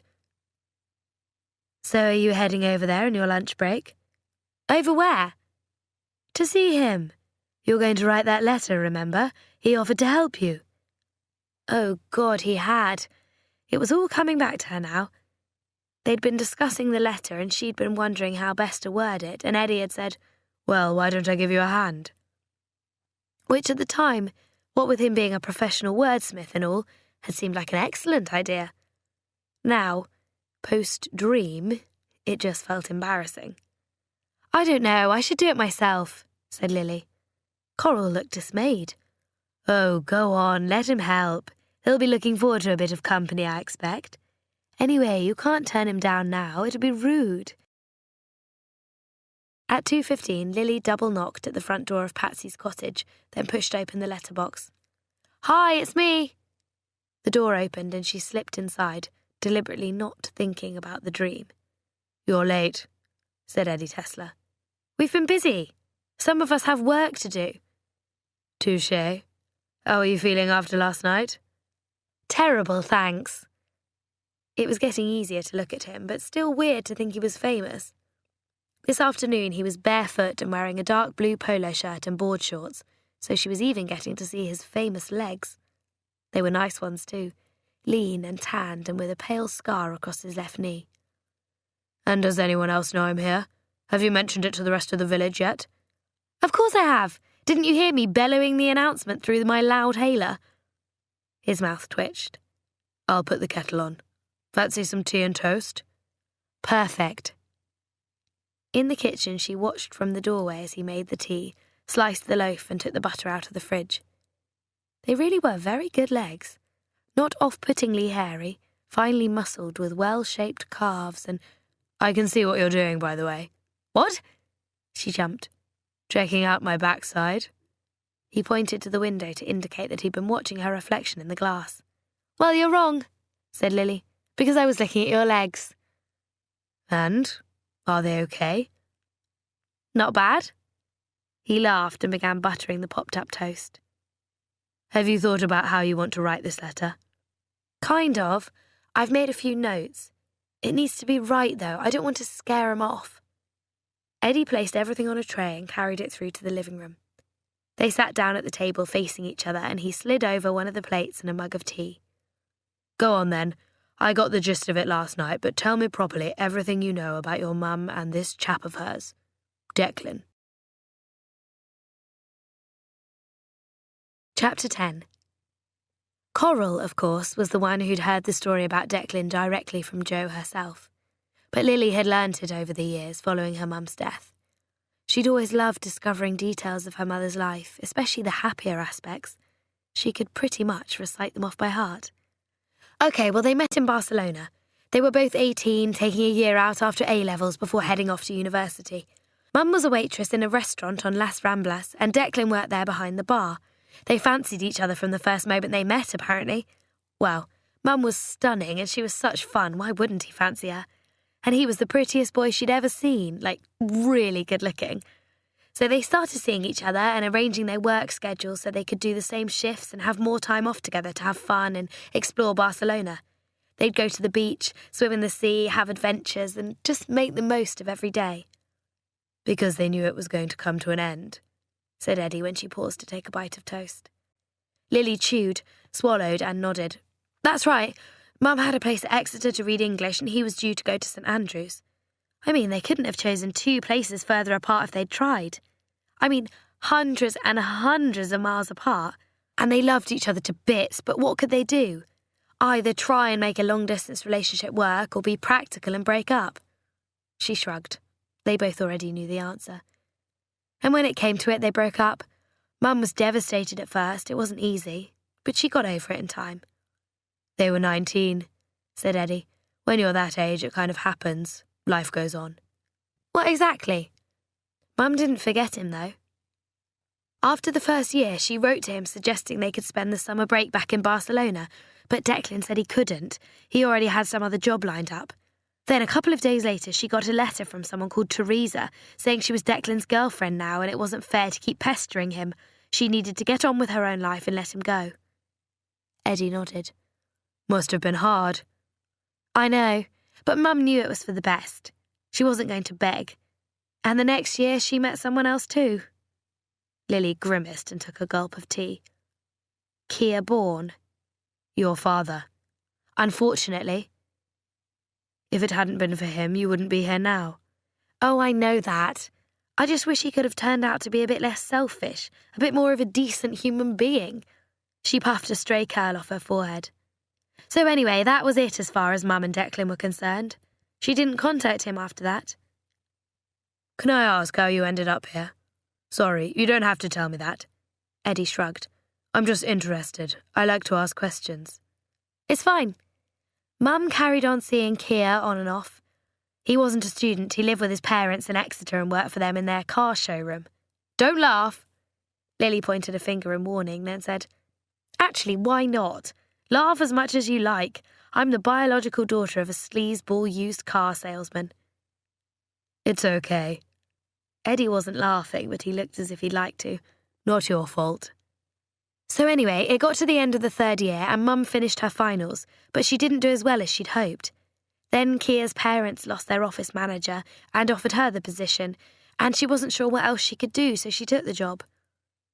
Working for the outlaws? Eddie shook his head. I'm not sure that's ever a good idea. I know. She stuck it out for a few months, but it wasn't ideal. And then, at the end of October, she discovered she was pregnant. Lily grimaced. Which was even less ideal. She told Keir, who told his parents. They were appalled. And? They accused Mum of setting out to trap their precious son, as if he was the world's greatest catch. Then they told her the problem needed taking care of. They said they'd pay for it to be dealt with and offered to take Mum to the clinic. But Mum said she'd sort it out herself. Twisting a strand of hair around her index finger, Lily went on. So they gave her the exact amount in cash and prepared to wave her off. That was when she told them she'd be keeping the baby. They were horrified, of course, but there was nothing they could do about it. There was empathy in Eddie's silver-grey eyes. I hope she bought something nice with the money. She bought a clapped-out blue Ford Escort, not from them, funnily enough, and spent the rest on baby clothes and a second-hand cot. Then she left Exeter with nowhere to go. No family of her own. Lily shook her head. No brothers or sisters, just a mother who liked to drink and gamble. When Mum went off to university, her mother sold their flat to pay off the debt she'd run up at the casino. Then she married some bloke she'd met there. They refused to let Mum move in with them. So yes, she was completely on her own. Yet she didn't give you up. That's pretty amazing. Sounds like your mum was quite a character. Lily smiled and nodded. Oh yes, she was amazing. She stopped the car at a service station on the M5 and bought a road map, then closed her eyes and stuck a pin in it. As you do, said Eddie. Well, probably not an actual pin. I expect she just pointed with her finger and hit Nottingham, so that's where she decided to go. But as she drove on up the motorway, she realised she'd be passing quite close to the part of the Cotswolds where Coral lived. They'd been best friends through 3 years of uni and she'd heard all about Stanton Langley but never got to see it. She thought it'd be nice to stop on the way, pay Coral a quick visit and let her know what was happening, where she was planning to go. Lily spread her hands and said cheerily, Well, you pretty much know the rest. Mum arrived here in the village, Coral persuaded her to stay the night. And that was it. She never left. Fate, said Eddie, finishing his last corner of toast. Exactly. I could have been born and lived my whole life in Nottingham. He pushed aside his empty plate. So, shall we get down to business? Which, like a saucy carry-on nudge, brought memories of this morning's inappropriate dream back once more. Lily felt the little hairs on the nape of her neck prickle with embarrassment. Jumping up, she took the plates to the sink and collected a pen and notebook from her shoulder bag. Then she sat back down, uncapped the pen in a businesslike fashion and said, "Right, let's go." Miraculously, it didn't take long at all. Eddie told her to write from the heart. Lily jotted down what she wanted to say, and with his encouragement, the words just seemed to spill out onto the page. 20 minutes later, it was done. Wow, that was easier than I thought. She sat back, hugely impressed with herself. I expected it to take ages. Eddie smiled at her. I knew you could do it. Do you really think it's okay? His gaze met hers. It's better than okay. It's perfect. Well, thanks. You helped just by asking the right questions. Lily tapped the open notebook, covered in the words she'd hastily scribbled down. I'll write it out properly and post it later. Thanks so much for helping me out. My pleasure. And now I'd better get back to work. She flipped the notebook shut. That's a shame. Eddie sat back. It's kind of nice having a bit of company. Dryly, he added, so long as it's the right kind. Whoops, getting a bit hot again. Well, Patsy will be home at 5. He nodded. I like Patsy, she's great. We haven't talked about her ex-husband, but Rosa told my PA what happened. Must have been pretty rough for her. It was. Eddie hesitated, then said, If you're not doing anything this evening, would you like to come over again? God, said Lily with a grin. You are bored. Well? Now he was smiling too. Can I ask you a question? Is that girlfriend of yours likely to be turning up at some stage? What girlfriend? Oh, come on, said Lily. The one that got you hiding out here in the first place. The one married to the scary movie director. Okay, she is not my girlfriend. I haven't slept with her. She threw herself at me to make her husband jealous because she knows he's been seeing someone else. Eddie shook his head in despair. Seriously, the pair of them are so messed up. And as far as they're concerned, it's all extra publicity for the film, so it's fine. Never mind what it's doing to me. Oh. He certainly sounded as if he was telling the truth. Nice people. I know. Anyway, never mind them. Will you be coming over? Okay, how often did a good-looking famous person practically beg you to spend the evening with them?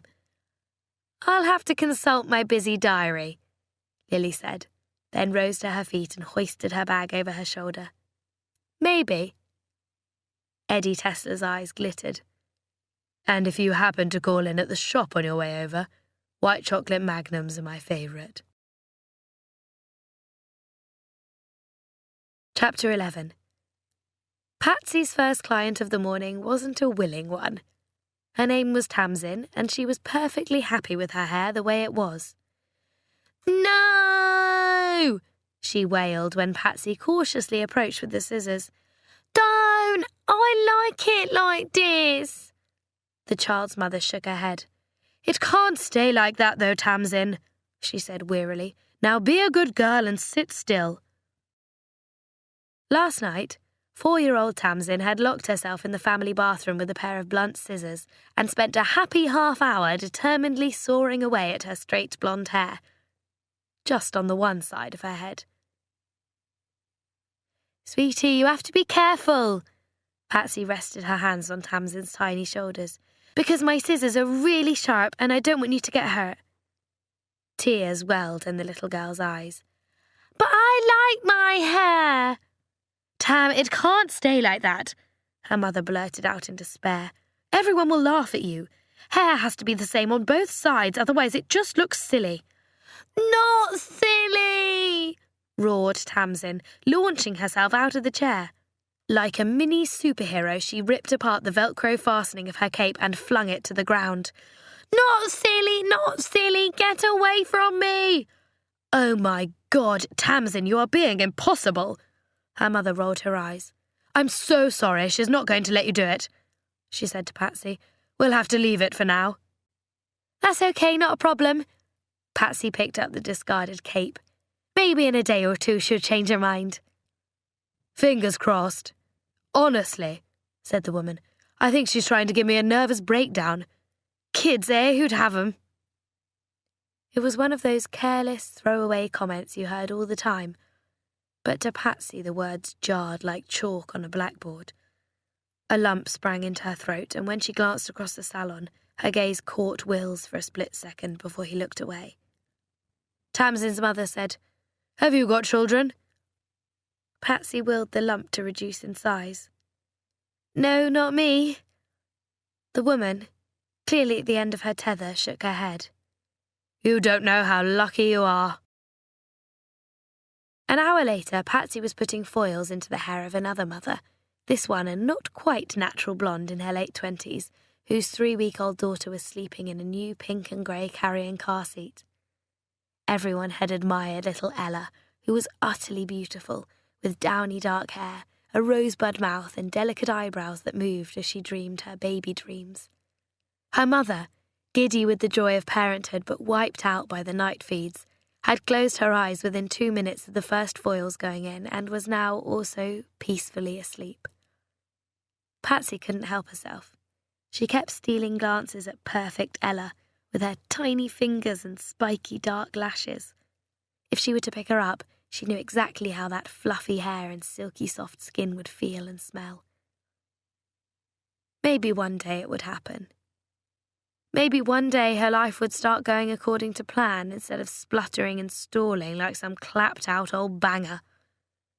As she carried on deftly separating out the hair strands with the tail of her comb, pasting on the blue bleach and folding the foils into neat little packets, her mind wandered off in the direction it had so often wandered over the years. Meeting and falling in love with Sean had felt so right, so perfect. It had been the happiest year of her life. Then they'd married and carried on being happy together. Well, allegedly, and she had looked forward to the next stage, which was starting a family. Just as soon as they finished renovating and redecorating the cottage, it would happen. But there was no huge hurry because they were enjoying themselves just being a couple, and there was plenty of time ahead of them for all that. So they'd carried on having fun, socialising at the rugby club, going away on holidays abroad, meeting up with friends for parties and barbecues and enjoyable impromptu meals. She had the salon and business was good. Sean, with his building company, always had plenty of jobs lined up. They worked hard, played hard and had fun.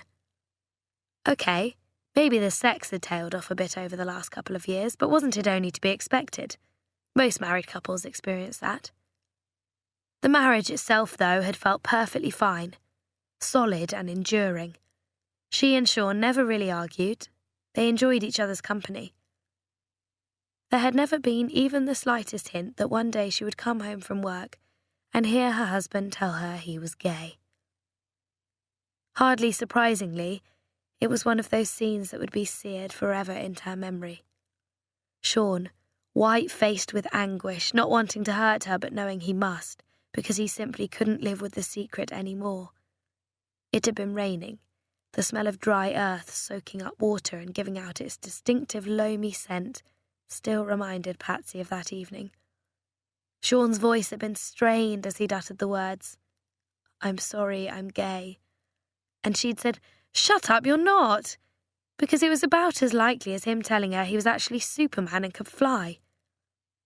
It had felt like being trapped in an airless Perspex box, watching your own husband become a different person entirely and unable to stop it happening. He'd been wearing cargo trousers and the deep blue cotton chambray shirt she'd bought him last Christmas, and he'd said, "I'm so sorry. I never wanted this to happen. I thought it would be okay. I thought I could do it, but I can't." That was when she'd abandoned all semblance of dignity and begged, which was shameful and embarrassing to look back on, but in her own defence, she'd been in a state of shock and disbelief. She told Sean he could do it if he just tried harder. It was a mistake, he was confused, he couldn't really be gay. For crying out loud, look at him. He drank pints of lager, he played rugby, he had no fashion sense at all. In the 5 years that had passed since that world-changing evening, the fashion sense comment had become something of a standing joke. but at the time it hadn't been remotely funny. She'd been desperate to prove to Sean that he'd made a terrible mistake. The door to the salon swung open and Will's next client burst in with a cheery shout, causing baby Ella, startled by the sudden noise, to open her eyes and whimper. Her exhausted mother slept on. Patsy put down the bleaching brush, peeled off her thin disposable gloves and crouched in front of the baby in the car seat, gently stroking the side of her angelic face and making shushing noises to soothe her back to sleep. Such a beautiful little thing. Once Ella was settled once more, Patsy went back to applying the foils. Ah, the baby issue. It had seemed like the least of her worries at the time. Devastated though she'd been, she had never managed to make herself hate Sean. He'd been heartbroken too. In his own way, he had still loved her, and she'd been the one who'd received the most sympathy from the inhabitants of Stanton Langley. Many of the older contingent in particular had been appalled with Sean for giving in to something he had no business dabbling with. A couple of vociferous women accused him of copying George Michael and Elton John and jumping on the bandwagon. He was attention-seeking, they scornfully announced, just showing off, there was no need for it. They'd split up, anyway. Sean had moved into one of the tiny houses down the road, which wasn't ideal, but the choice of available property in the vicinity was limited. Then he'd taken over as landlord of the Star, and gradually his friends grew used to the idea of his sexuality, and it stopped being the talk of Stanton Langley. Until 14 months later, when he met someone else and fell in love again. Only this time with a man. Ironically, he had Patsy to thank for the meeting. If it hadn't been for her, the two men would never have found each other. Once she'd got used to the idea, she'd told Sean, "Don't say I never do anything for you." In the years since then, Patsy had been happy for them, but not so happy with herself. To begin with, she'd been a wreck, a hopeless case in no emotional state to meet anyone else. Then she'd tentatively begun dating again, wondering each time whether this might be the one. To which the answer was invariably no. Every single date had been a disaster, which rather indicated either that she was terribly unlucky or that she might be partly to blame herself. And now here she was at 35, still utterly single and no nearer to having the family she longed for above all else. As time had passed, her lack of luck with men had become a source of entertainment for the rest of the village, which, while not great, somehow turned out to be easier to bear than their pity and sympathy. But it still wasn't much fun, living through the series of disappointments and knowing that as each new month passed, your eggs were becoming fewer and smaller, shrivelling up like old grapes. On the surface she might put on a good show, making fun of herself and her manless state, but inwardly it was hard sometimes not to wonder, why me? The foils were finished and her next client, Tess, had just arrived for her weekly wash and blow-dry. Leaving Ella's mother asleep, Patsy got on with shampooing Tess's hair. While they were over at the sink, Ella woke up and began to cry. Will, having just waved off his last customer, scooped her out of her car seat along with the bottle of milk that was tucked in beside her. Within seconds, he had settled himself in the next chair along, scooped the baby into the crook of his arm and was feeding her like a pro. "Look at you," Tess marvelled. "You're a natural." Will grinned. "This is what happens when you have 7 nephews and nieces. You get plenty of practice." Ella was noisily guzzling her feed, not bothered one iota that she was being held by a stranger. Patsy felt a clutch of envy in her stomach as she saw that tiny hand clasping Will's index finger, dark lashes batting as she gazed trustingly into his eyes. Oh God, how many eggs did she have left? Was it ever going to happen to her? "By the way, heard about your chap on the tandem," said Tess, her head bent back over the sink. "Bit of a no-hoper, was he?" Still thinking about babies, Patsy said, "Just a bit." "Ah, story of your life. Never mind, there's got to be someone out there for you. Tell you what, my Fred's meeting up with his steam train mates at the weekend. He could ask around if you like, see if any of them are on the lookout for a date." "Oh, I don't know, I'm not sure." Patsy hesitated. How could she put it delicately? She'd seen the steam train enthusiasts at a country fair last summer, and they'd sported quilted nylon waistcoats, flat caps, and untrimmed beards. Plus, they were all over 50. "What's wrong?"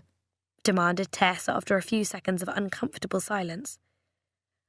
"Well, it's just—" Most of them had smoked pipes too, and there'd been a fair amount of grey chest hair poking through the gaps between the straining buttons on their rather grubby check shirts. Oh God, she just couldn't. "Fine then," Tess announced, evidently miffed, "if you're going to be fussy. But it's not as if there's eligible men falling over themselves to get at you, is it? Be fair." Which was true, but also a bit cruel. Patsy watched as Will lifted Ella over his shoulder and expertly patted her back until she burped. She wondered what Tess would have to say if she were to suddenly announce that actually she had an eligible man hiding in her cottage right now. Then again, it wasn't as if he was interested in her, so it hardly counted. In fact, after 3 days and nights of him being here in Stanton Langley, she had a sneaking suspicion that the person Eddie Tesla might be romantically interested in was Lily. Chapter 12. Sometimes, how you react to something unexpected depends entirely on the kind of day you've been having. For Declan Madison, not for any one big reason, but thanks to several small ones, it hadn't been a good day. Ridiculous traffic in central London had resulted in him being late for an important meeting. Then, returning after the meeting to his car, he'd found a deep scratch along the passenger side panel.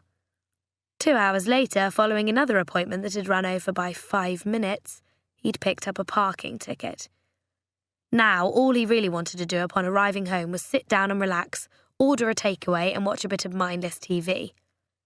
Except that wasn't going to happen, because Gail had organised one of her dinner parties, and it was being held here in his house, which meant he was going to have to be polite to 4 other couples who would spend the evening quizzing him about property prices and competing to show off about their holidays, their cars, and everything else they'd achieved in their wonderful lives.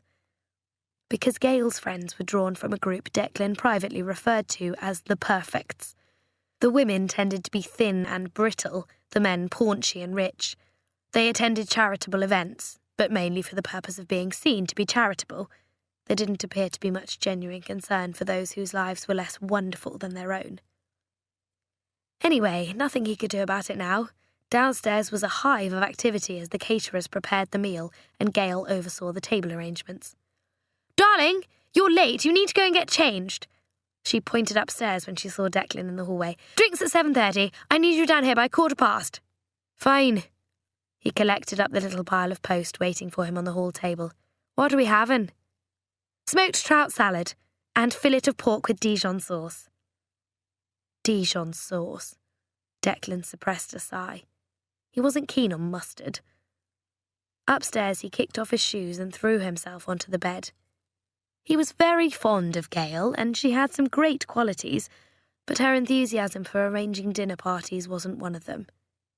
What would she do if he fell asleep and didn't appear? Okay, he already knew the answer to that question.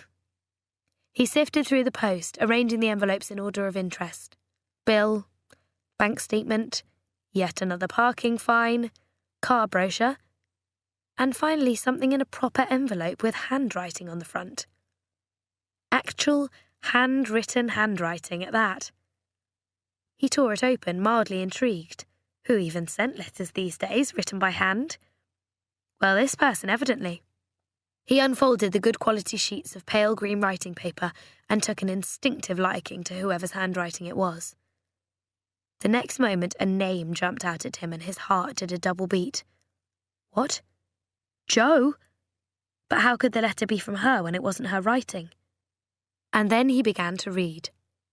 Dear Declan, hello. You don't know me, but I hope I'm sending this to the right person. My name is Lily Harper, and I'm the daughter of Joe Harper. Okay, I'm just going to assume you're the right Declan Madison and ask if you remember my mum. Do you? Back when you were both 18 and working in Barcelona? Oh, I do hope you do, because you meant so much to her, I'd hate to think you'd forgotten. So anyway, the sad news is that Mum died a while ago now. 17 years, in fact. And I know you broke up and lost touch when you were 20, so you must be wondering why on earth I'm writing to you now. The thing is, it was my 25th birthday a couple of days ago, and Mum left a letter for me to open. She always has done, every year, but this is the last one. In it, she mentioned your surname for the first time, which is how I was able to look you up. She also told me you were the love of her life. And she gave me her most treasured possession, a silver bangle that you'd given to her. I wonder if you remember that too. I'm wearing it now. I hope you don't mind me writing to you out of the blue like this. I was brought up by Mum's fantastic best friend Coral and her late husband Nick, and have had a very happy life, living and working here in Stanton Langley, but would love to know more about my mum if you have any stories you'd be happy to share with me. You can email, or I'd be happy to come to London if you'd like to meet up, whichever you prefer. It would be so great to meet you, but if for any reason you don't want to be in touch, could you drop me an email just to let me know? Otherwise I'll be waiting forever wondering if this letter ever reached you. Best wishes and many thanks. Lily Harper. Kiss. Declan read the letter twice more, his pulse racing each time he got to the bit telling him Joe was dead. Had been dead for so long. No wonder he never managed to trace her. He'd assumed it was because she'd married and was now using another surname. But it wasn't for that reason at all. It was because she was no longer alive. He felt winded. It wasn't the kind of letter you ever expected to receive. It was a lot to take. Oh, for heaven's sake, what are you doing? The bedroom door had been flung open and Gail was staring at him in disbelief. I needed to go through the post. Declan indicated the discarded envelopes littering the bed. Never mind about the post. You haven't even had your shower yet. Everyone's going to be here in 10 minutes.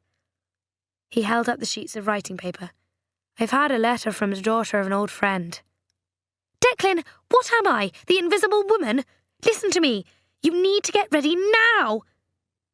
Gail got a bit high-pitched when she was stressed, and at the moment she was both. Now clearly wasn't the time to be telling her about Joe. Refolding the letter, Declan swung his legs off the bed and said, Give me 8 minutes and I'll be down. End of CD 2. CD 3. Chapter 13. It was 7 o'clock on Saturday evening, and Patsy had just burst out laughing at something Eddie had said, when the doorbell shrilled. By now, they'd developed an efficient routine. The stairs and upstairs landing were too creaky and would instantly give away the fact that someone else was there. Far simpler was to just keep out of sight until Patsy had got rid of whoever it was. Eddie rose to his feet, collected up his dinner plate and wine glass, and disappeared, as silent as a ghost, into the kitchen. Patsy pulled open the front door. Oh, hi, she said when she saw who was standing on the doorstep. Her ex-husband. And his new husband. Sean and Will. Hey, how you doing? Sean greeted her with a brief kiss on the cheek.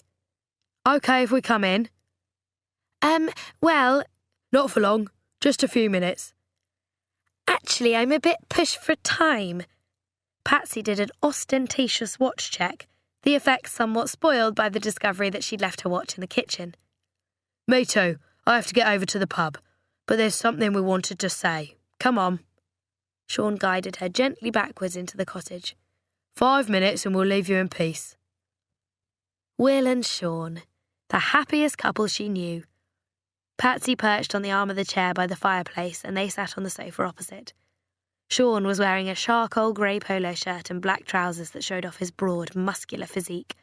Will had changed out of the clothes he wore in the salon into a black t-shirt and jeans. Since it was Saturday, he'd be heading off to a training session at his beloved boxing club. Right, so what's this about? She definitely wasn't going to offer them a drink.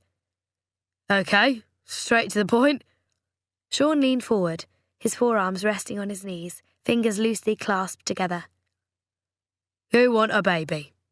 Time could be running out.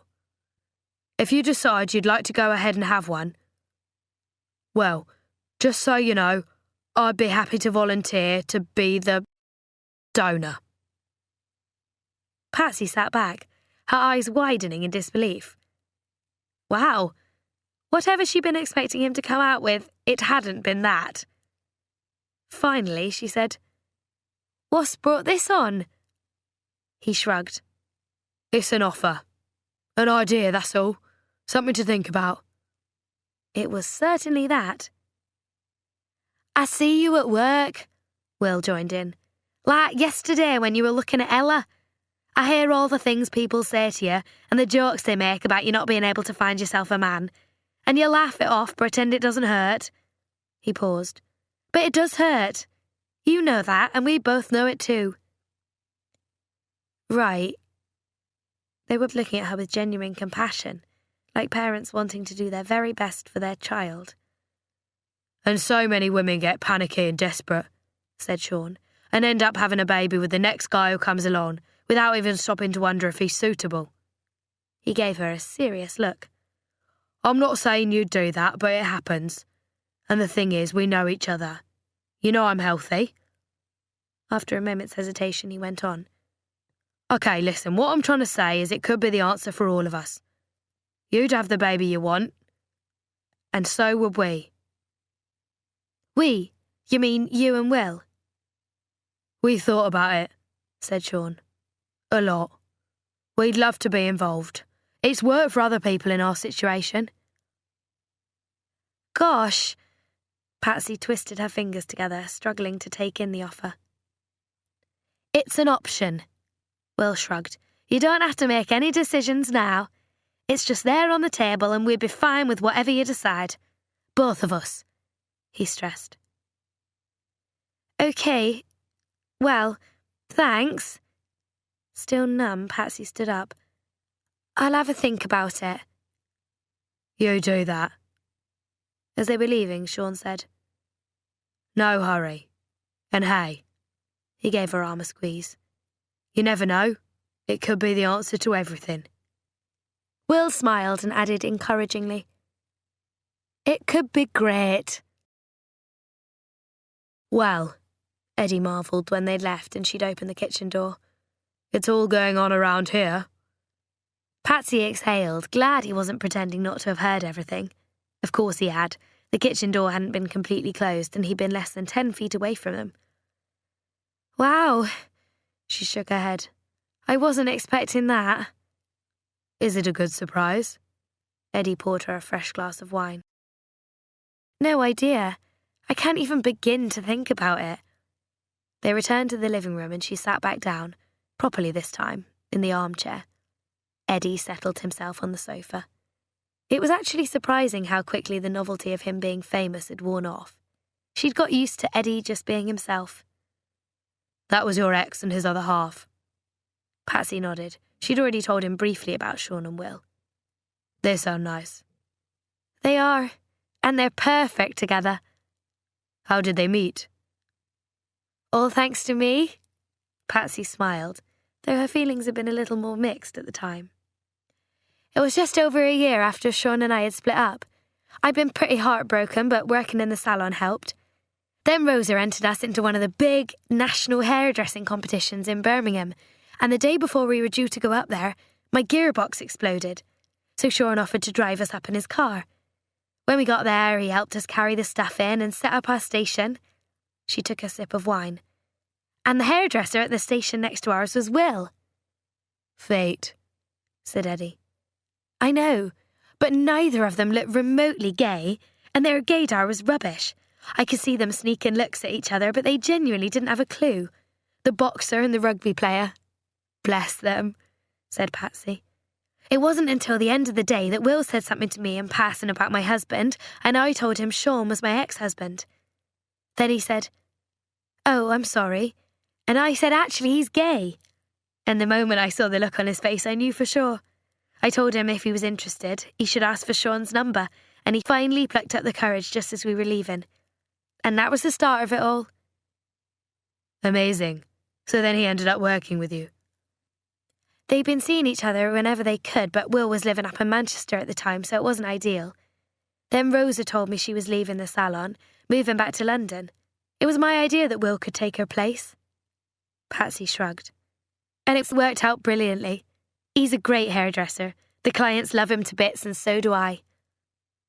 As Eddie raised a playful eyebrow, there was a double tap at the door, signalling Lily's arrival. Jumping up to let her in, Patsy said, In a non-sexy way, of course. It was 11:30 when a yawning Patsy said her goodnights and headed up to bed. "Night!"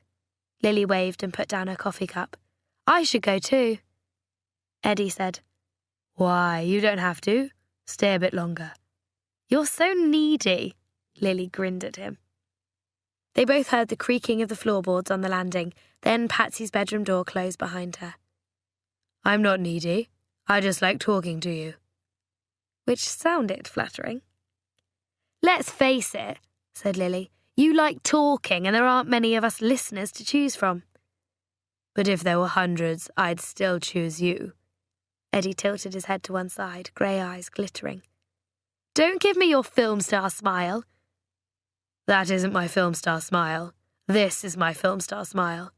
He flashed his teeth at her, arch-villain style. "Now you look like Dick Dastardly."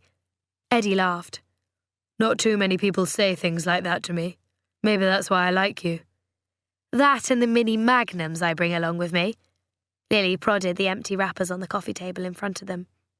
"They definitely help." Amused, he said, "Why don't you have a boyfriend?" "You asked me that question before. I told you it just hasn't happened." "You didn't say why, though." "I asked Patsy earlier. She told me the real reason." "That I'm a horrible person and no one likes me." "She said she was a complete mess when her marriage broke up and you supported her through the next 2 years." Lily shrugged. "Why wouldn't I? Patsy helped me after my mum died. Boyfriends come and go, but friends are forever." "Then, once Patsy was coping again, you started seeing someone and it was all going really well. And then Coral's husband died." She nodded. "That's right. It was horrendous. One minute Nick was there, alive and healthy, and everything was fine. The next minute he was gone. Massive heart attack. Poor Coral, she was just bereft. So lost. She couldn't concentrate on anything, couldn't begin to work out how to keep the business running without Nick. He was her whole life." "So then you had to look after her," said Eddie. Lily shook her head. "I didn't have to, I wanted to." "It must have been pretty awful for you as well. They were your surrogate parents." "It was awful, but worse for Coral. She needed us to help her get through it." "So you got rid of your boyfriend in order to do that?" Lily smiled briefly. "That makes me sound incredibly noble. It was more a matter of Phil showing his true colours. He was great for the first couple of weeks after the funeral. Then he started complaining because I didn't want to leave Coral on her own to go out clubbing with him." "Nice," said Eddie. "I know. He told me I shouldn't fuss over her, that she needed to get used to being on her own." Dryly, Lily said, "Such a charmer. It was incredibly easy to finish with him after that." "His turn to get used to being on his own," said Eddie. "Did he take it well?" "Not so you'd notice, but he got the message in the end. No great loss." "And you worked your socks off looking after Coral and keeping the business afloat. Quite a feat.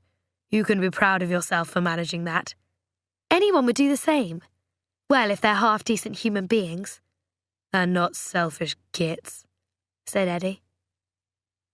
Lily watched as he reached over and touched the back of her hand, lightly brushing his fingertips across her knuckles.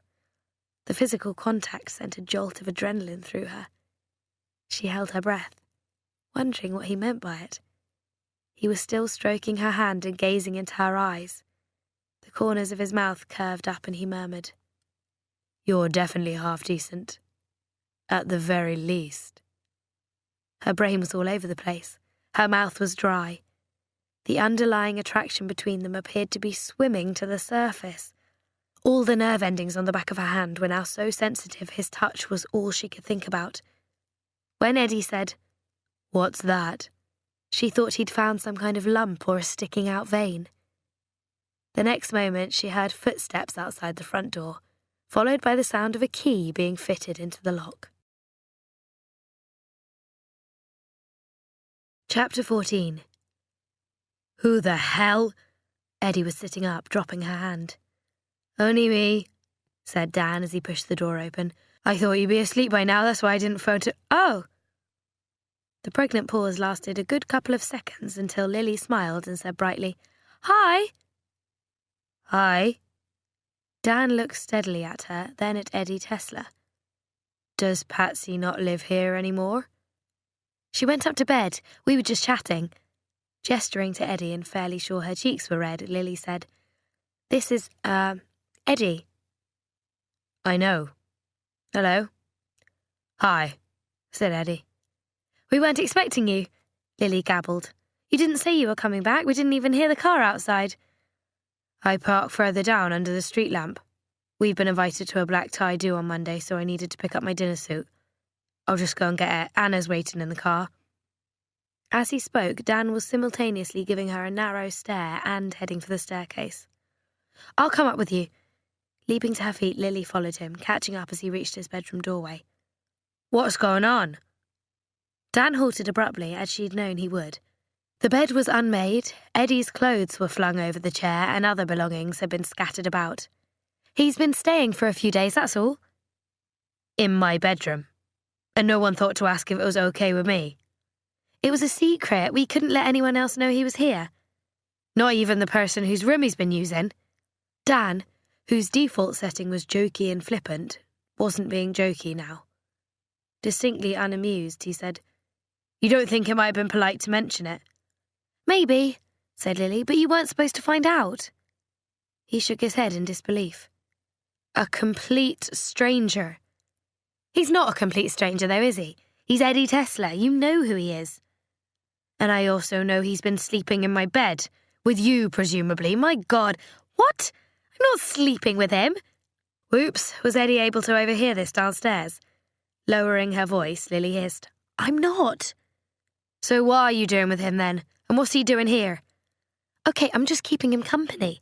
He needed somewhere to stay. His PA is Rosa's sister, and Rosa suggested here. Patsy said yes, so that's how it happened. And no one else knows he's here. It's a secret. Yes, I get the message. Dan sounded irritated. You don't have to keep saying it. He pulled open the wardrobe doors, removed his dinner suit and a white dress shirt, and slid a black bow tie out of the tie rack. Lily had only seen him dressed up like that once before. Hardly surprisingly, he had looked amazing in it. Sorry, don't be cross, she said as he closed the wardrobe door. Dan turned to look directly at her. Sure you're not having sex with him? Lily shook her head, glad he couldn't tell how prickly her palms were at the thought of it. Absolutely sure. Well, make sure you don't, because he'll try it on guaranteed. I'm not going to do anything, she retorted. Don't be so suspicious. And you don't be gullible. Dan held up a warning finger. Think about why he's having to hide out here in the first place. Men like that just do whatever they want. I think you mean men like you? Lily softened the comment with a half smile, and this time he acknowledged the dig. Fine, but all the more reason to listen to me, because I know what I'm talking about. His phone buzzed and he glanced at it. His latest girlfriend was notoriously impatient. Anna's waiting, I need to go. But just remember what I said.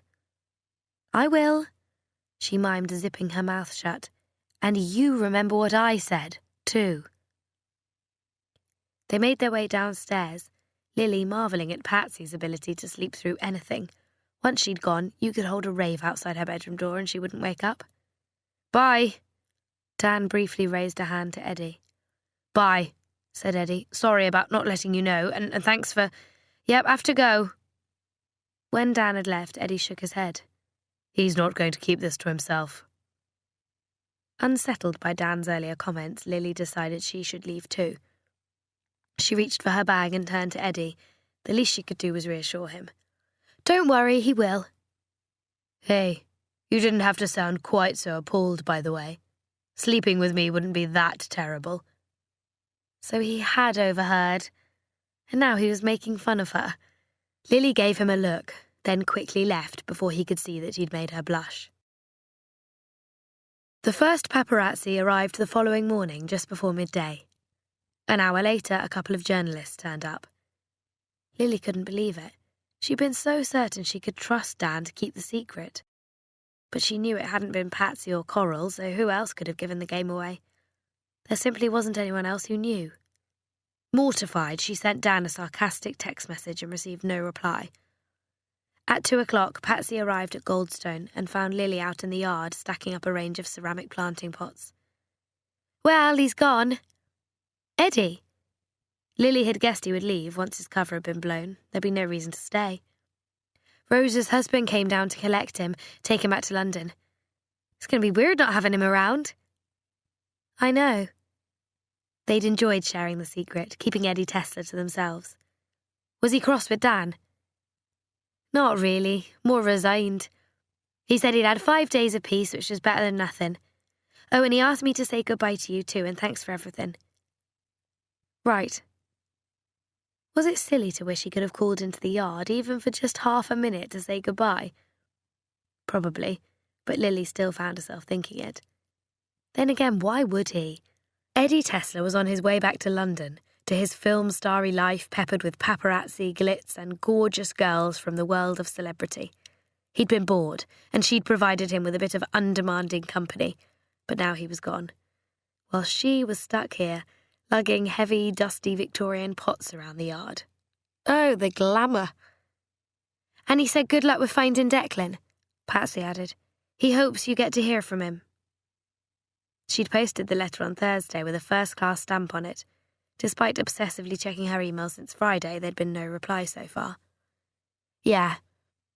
As Lily bent to lift the biggest, heaviest pot and shift it into a better position against the dry stone wall, a huge spider made a bid for freedom and scuttled across her arm. Me too. Chapter 15. The letter had disappeared. Before Friday's dinner party, it had been there on his bed. Afterwards, it had gone. Declan had looked everywhere for it without success, and the more time he spent searching, the more impatient Gail had become with him. The more impatient she'd become with him, the more he suspected that she'd quietly disposed of the letter herself. So, she's the daughter of some girl you once went out with, and the mother's been dead for years, but you still want to meet her, even though she isn't your daughter. That's right, said Declan. She absolutely, definitely isn't your daughter. Absolutely, definitely. In that case, I don't get it. Why would you want to meet her? What's the point? I just do, Declan reiterated. How could he even begin to explain when he barely understood it himself? Well, it just seems like a waste of time to me. Anyway, I'm going to be late for work. I'll see you tonight, yes? We'll have dinner at my place. He nodded, distracted. Yes, fine. Let's have a nice Monday detox, shall we? Steamed fish and summer greens. Gail planted a mouthwashy kiss on his lips and left the house. Had she taken the letter in the hope that he would lose interest in the idea of meeting Joe's daughter? As he watched through the window, Declan saw her pause beside the recycling boxes out on the pavement and drop something into the paper recycling box, due to be emptied in a couple of hours' time. Then she headed off down the road to catch the bus into work.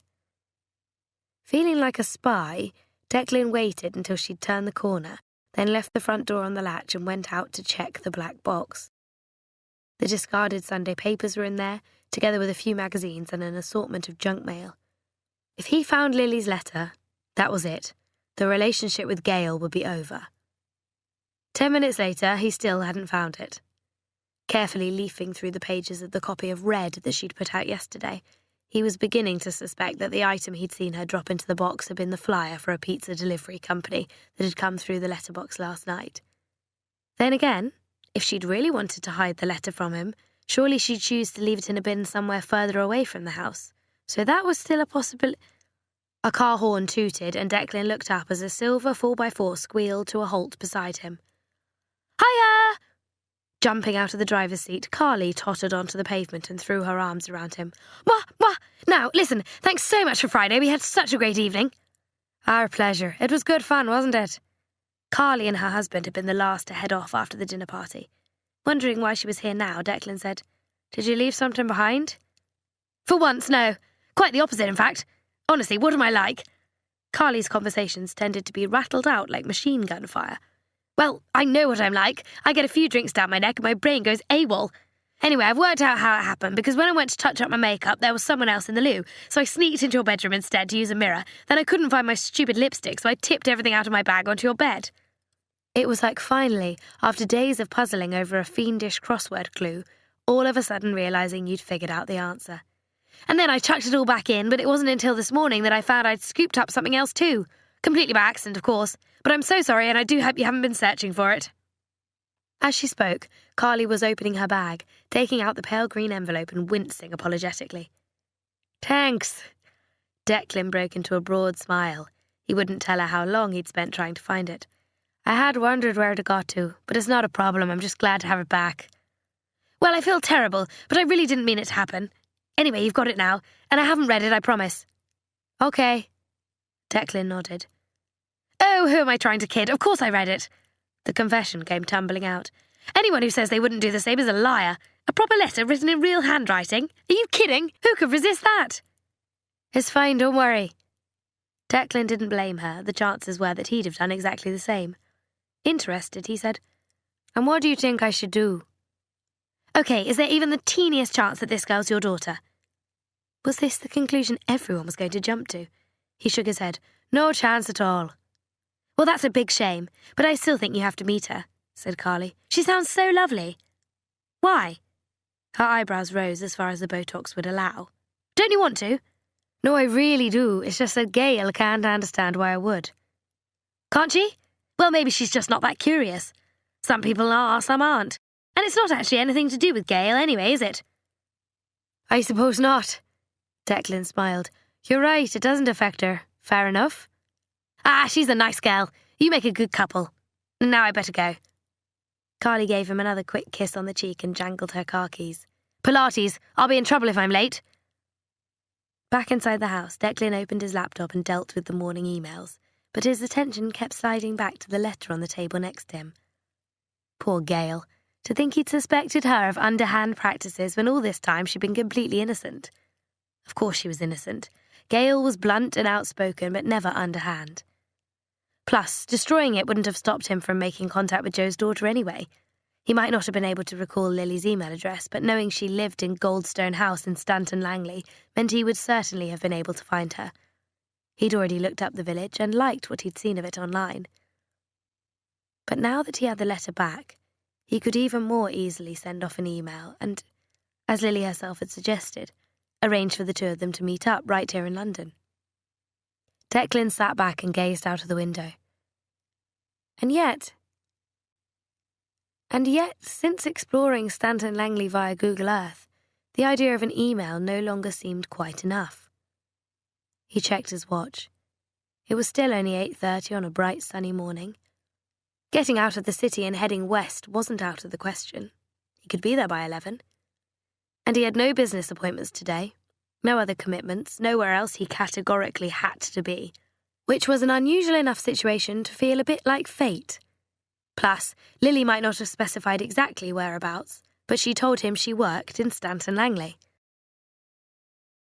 Once he'd escaped the clogged streets of London, the journey had been smooth. By 10:30, Declan found himself on the outskirts of the village, and then he was driving along the broad main street, lined with trees and flowers and quintessentially quirky custard yellow stone buildings. The sky was cloudless and cobalt blue, sunlight bounced off windows, and there were plenty of people around. As one of the jewels of the Cotswolds, Stanton Langley was something of a tourist trap, and several of the shops catered to their needs. But the place seemed to have a good feel to it, an inherent charm and warmth signalling that the residents enjoyed living here as much as outsiders loved to visit it. People were greeting each other, stopping to chat, emerging from shops and waving to those they knew. There was a bakery, a hairdresser's called Rafferty's, a mini supermarket, a couple of restaurants, a tea room, the souvenir-type businesses, and a couple of antique shops. A large pub, the Star Inn, had plenty of tables outside it and a black Labrador lying in a patch of shade close to the entrance. Declan knew he'd slowed down, but it wasn't until he heard an impatient bicycle bell ding-dinging behind him that he realised quite how much. Raising a hand in apology, he allowed the elderly woman to overtake him and smiled as she threw him a disparaging glance whilst pedalling regally by. But he couldn't help himself. Being here felt like stepping into his computer and experiencing Google Earth brought to life. There, next to the Star Inn, was Goldstone House. And on the other side of the property, above the entrance to what he presumed was a driveway leading round to the house, was a dark blue sign announcing in simple gold lettering, Goldstone Salvage and Treasure. Since there was nowhere to stop, Declan carried on down the road, turned right at the end and found a small car park. Accustomed to London prices, he was amused to see from the pay and display sign that leaving his car here for 2 hours would cost a whole £1. He bought his ticket and headed back on foot to the main street. As he approached Goldstone House, he saw 2 people carrying a white wrought-iron garden table out through the gates and loading it into the back of a grey van. The man was in his 60s, the woman 20 years younger. He was overweight and grey-haired. She was slender and blonde, wearing jeans and a navy t-shirt. She was talking and laughing with the man as they secured the table, tying it with blue nylon rope to the bars on the inside of the van. When the task was completed and the blonde woman turned and jumped down, Declan saw the Goldstone logo on the front of her shirt and realised that she wasn't the man's younger, prettier wife after all. She worked here. She had blue eyes, swingy hair and the kind of narrow-hipped figure so many other women could only dream of. And if she was in her late 40s, there was a good chance her name was Coral. Chapter 16. Hi! Realising she was being watched, the woman dusted her hands on the sides of her jeans and said cheerily, "Anything I can do for you?" "Hope so." All of a sudden, Declan no longer knew what to do with his own hands. His pulse began to speed up. Taking his car keys out of his trouser pocket for something to jangle, he promptly dropped them, which meant having to bend down and pick them up and pray his back didn't go into spasm and make him look 80. Finally vertical once more, he said, "I'm looking for Lily." "Oh, she's not here, I'm afraid. Did she speak to you on the phone? What's it about? Is it something on the website? Maybe I can help you instead." Well, what time's she likely to be back?" Not usually at a loss for words, Declan now found himself prevaricating. What if Lily hadn't told anyone else she was contacting him? Maybe she didn't want it to become public knowledge. But as he did that, the expression on the woman's face began to change. Her eyes widened and she raised a tentative index finger like a child in a classroom thinking she might know the answer. "Wait." She searched his face for clues, then said in wonder and disbelief, "Are you Declan?" Her voice was beautiful, clear and gentle with no discernible accent. He liked the way she said his name. "Possibly." He eyed her with amusement. "Are you Coral?" At that moment, a burly builder type ambled past and clapped her on the shoulder. "She's Coral, I'm Ted, and I'm starving." Coral shook her head at him. "Ted, you're always starving. The country would be knee-deep in sausage rolls if it wasn't for you. Off you go." Ted strolled off down the street, pausing to rub the ears of the Labrador outside the pub. Coral, her hands clasped to her chest, turned to Declan. "You're here to see Lily. I can't believe it. She's been checking her emails every 5 minutes for the last 4 days. She was starting to think you were never going to reply." "The letter arrived and it got lost. Then this morning it turned up again. I know I should have emailed," said Declan, "but I wanted to see her in person. I couldn't wait." He paused, disappointed. "Except it looks like I'm going to have to."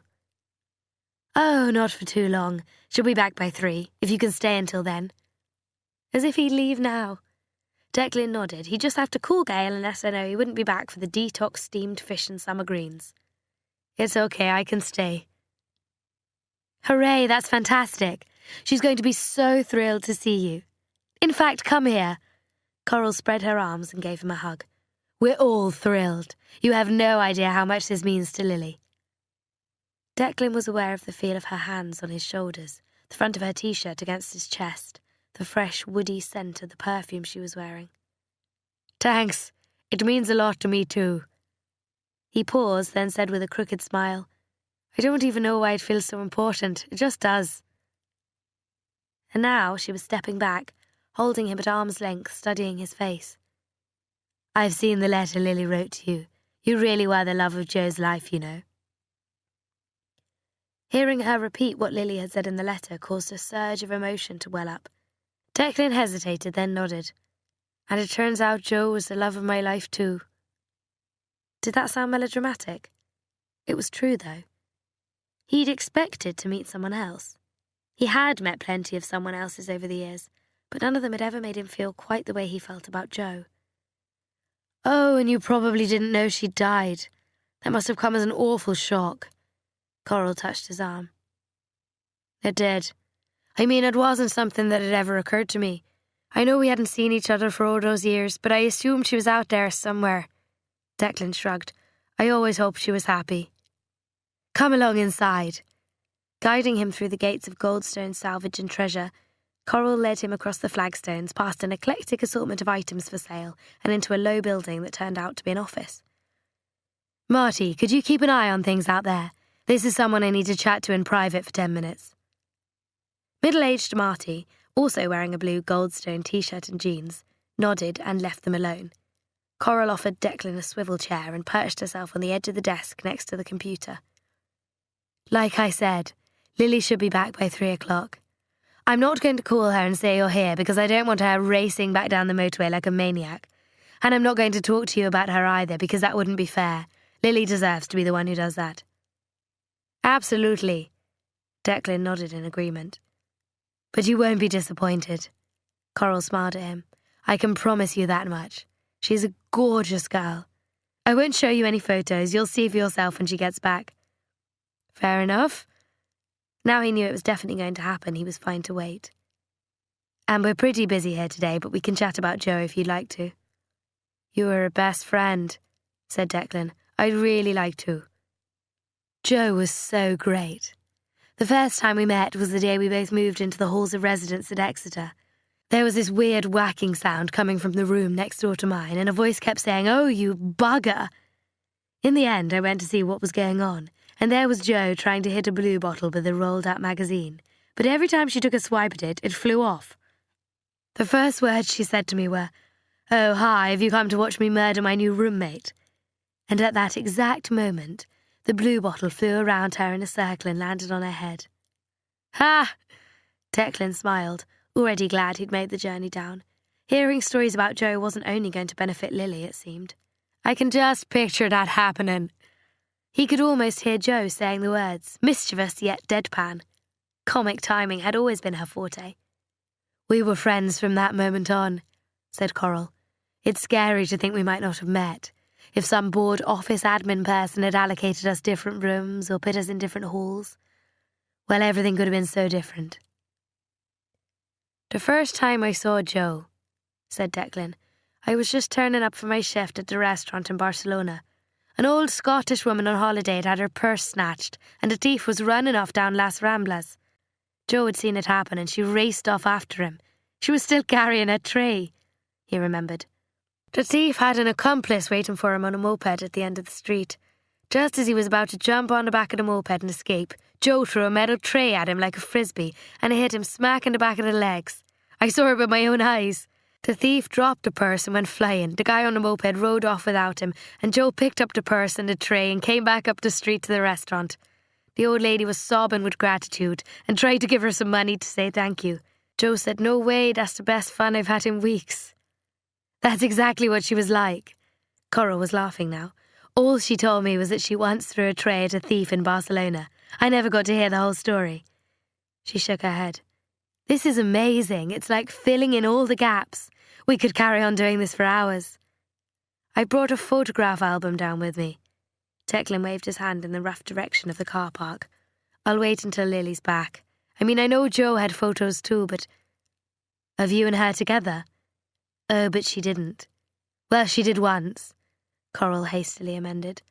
"I saw them when we were first at uni, but they disappeared during our second year, just vanished. Jo was distraught when she realised they'd gone missing. I'm sure it was her boyfriend. He always denied it, but I bet any money it was him. Anyway, Lily never got to see them, obviously, so she'd be thrilled to see your photo album." "Which boyfriend was this?" By the curl of her lip, Declan suspected she wasn't a fan. "Keir, Lily's biological father." Coral pulled an even more disparaging face. "Honestly, I can't tell you how much I despise that man. He left Jo high and dry, refused to have anything to do with her once he found out she was pregnant, and got his parents to do his dirty work for him. Oh!" Declan closed his eyes briefly. Whatever had Jo been thinking, getting involved with someone who so clearly didn't deserve her? Aloud, he said, "Why was she with him in the first place?" "Well, the trouble with some people is you don't find out what they're really like until it's too late. To begin with, he seemed fine." Coral shrugged. On the surface, he was good-looking and he had plenty of charm. He could be good company too, if I'm being honest. Joe would never have got together with him if he'd been awful. He was fun to have around, and they seemed happy together until Joe got pregnant and Keir decided he wanted nothing to do with the situation. That was it, relationship over. God. And how about now? Does Lily see much of him these days? Who, Keir? She's never seen him. Declan did a double take. What? Never ever? His parents paid Joe to have the inconvenience taken care of. She told them she wasn't going to do that.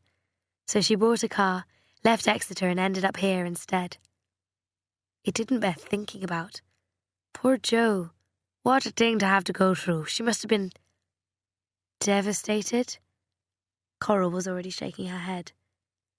Maybe at first, but not for long. By the time she arrived here, she'd made up her mind. If Keir didn't want to know, he wasn't worth crying over. It was his loss, and she wasn't going to waste a minute of her time wishing things could have been different. Well, another amendment, between her and Keir. So did Keir never even know he had a daughter? Oh, he did. After she was born, Joe wrote to tell him the news, just because she thought he should know. If he'd wanted a relationship with his daughter, she would have allowed it to happen for Lily's sake rather than his. But it never did happen. Keir wrote back and said it was her decision to have the baby and nothing to do with him. Nice. Coral shrugged. As I said, he revealed his true colours. There was never any more contact after that. What, not even child support? She shook her head. You know what Joe was like. Once she made up her mind to do something, that was it. If Keir wasn't interested, he'd be the one missing out. Declan watched a wasp bashing itself against one of the smaller windows in the office. He did know what Joe was like. Her ability to make a decision and stick to it was something he'd been only too familiar with. Coral? The door opened and Marty stuck his head round. Sorry, but it's getting busy out here. There's a new delivery just arrived. Someone's asking about the Venetian chandelier and Mrs. Ingalls wants a hand getting those church pews into the back of her truck. No problem, on my way. Coral slid down from the desk and looked at Declan. I'm sorry, I need to get out there. Look, do you want to go off and explore the village, then come back just before 3? Through the open door, they heard a female voice saying, I've tried, I really have, but I just can't lift them by myself. I can go off and explore if you want me out the way, said Declan. Or if you could do it an extra pair of hands here, I'm happy to stay and help out. Coral said, Would you? Are you sure? Of course. He rose to his feet. Just tell me what to do. For the next 3.5 hours, Declan worked with Marty, lifting and carrying oversized objects, helping to load heavy items into cars and vans, and offering honest opinions when potential customers were torn between various options. Across the yard, Coral was doing the same. Every so often, Declan would pause to watch her, listening to her interactions with other people and observing the way her blonde hair glistened when she moved her head. Occasionally, catching his eye, she would mouth, Everything okay? And he would nod because everything was more than okay. As far as days went, this one was turning out to be pretty much perfect. And he hadn't even met Lily yet. Chapter 17. At 20 to 3, he was outside the gates, hauling the last of a stack of Cotswold roof tiles into the back of an ancient Volvo, when a van drew up and parked half on, half off the pavement next to a sporty silver Toyota. The Toyota's owner, her arms full of flowers and shopping, was standing beside her car, rooting around in her bag for her keys. The van was dark blue, with the Goldstone logo on the side. Declan straightened up, held his breath and waited for the driver's doors to swing open. The next moment it did, and his heart stepped up a pace as the girl who had to be Lily jumped out. Simultaneously, the silver Toyota sped away from the curb, and something fell into the road with a thunk. The girl who had to be Lily bent down to retrieve the pink leather purse that the driver of the Toyota had managed to leave on the roof of her car. The next moment she was off, racing up the street after the departing Toyota, waving madly and clutching the purse in her other hand. Up ahead, the traffic lights turned from green to red and the car slowed. Declan watched as the girl carried on running, finally catching up and tapping on the Toyota's window on the passenger's side. The window slid down, the purse was handed back to its rightful owner, and the girl laughed at something the driver said. Then the traffic lights changed back to green. The Toyota pulled away once more, and the girl who had to be Lily began to make her way back down the main street to Goldstone House. Had there ever been any question that this was Joe's daughter? She had her mother's massive streaky blonde ringlets, her dancing dark eyes, and her infectious smile. God, it was incredible. Coral had appeared at his side. Reading his mind, she murmured, "Looks like Jo, doesn't she?" Declan nodded. "Just a bit." When she was only a few metres away, Lily said cheerily to Coral, "Did you see what happened? She left her purse on the roof of her car and drove off. She'd be on her way up to Sheffield without it by now if the traffic lights hadn't turned red. And if you hadn't gone chasing after her like Usain Bolt." As she said it, Coral gave Declan a gentle nudge. Declan looked at Lily. "The first time I met your mum, she was doing much the same." Lily stopped dead in her tracks, a slew of expressions flickering across her face as she took in the unexpected words of a complete stranger. The silence probably lasted only a second, but it seemed far longer as she stared at him in disbelief. Then she saw that Coral was grinning broadly. "Oh my God!" Her dark brown eyes fixed on him once more. "Are you Declan?" "I am." He nodded, breaking into a smile himself. "And you're Lily. Hi." "Oh, this is amazing!" Lily covered her mouth. "I was just checking my email to see if you'd been in touch yet, and now you're here. You're really here. Hello!" And then she was hugging him, and it felt like hugging the daughter he'd never had. When they broke apart, Declan reached for her left wrist and studied the bangle she was wearing. "There it is, that's the one. I bought it for Joe from a jeweller who had a tiny studio on one of the back streets of Barcelona." He nodded in recognition. "I can't believe I'm seeing it again all these years later. It didn't cost a lot," he added. "We didn't have much money to spare back then. It might turn your skin green." "I don't care if it does, it's beautiful." Lily twisted her arm so the tiny embedded stones caught the light. "Thank you for choosing it for her." "You two go on into the house," said Coral. "Me and Marty can take care of things out here." "You're busy," said Declan. "We can wait until you close if that makes it easier." Hello, I don't think so." Lily was already shaking her head in mock horror at this hideous suggestion. "You might be happy to wait another 3 hours," she told him, "but I'm not." Lily was feeling dizzy with discovery.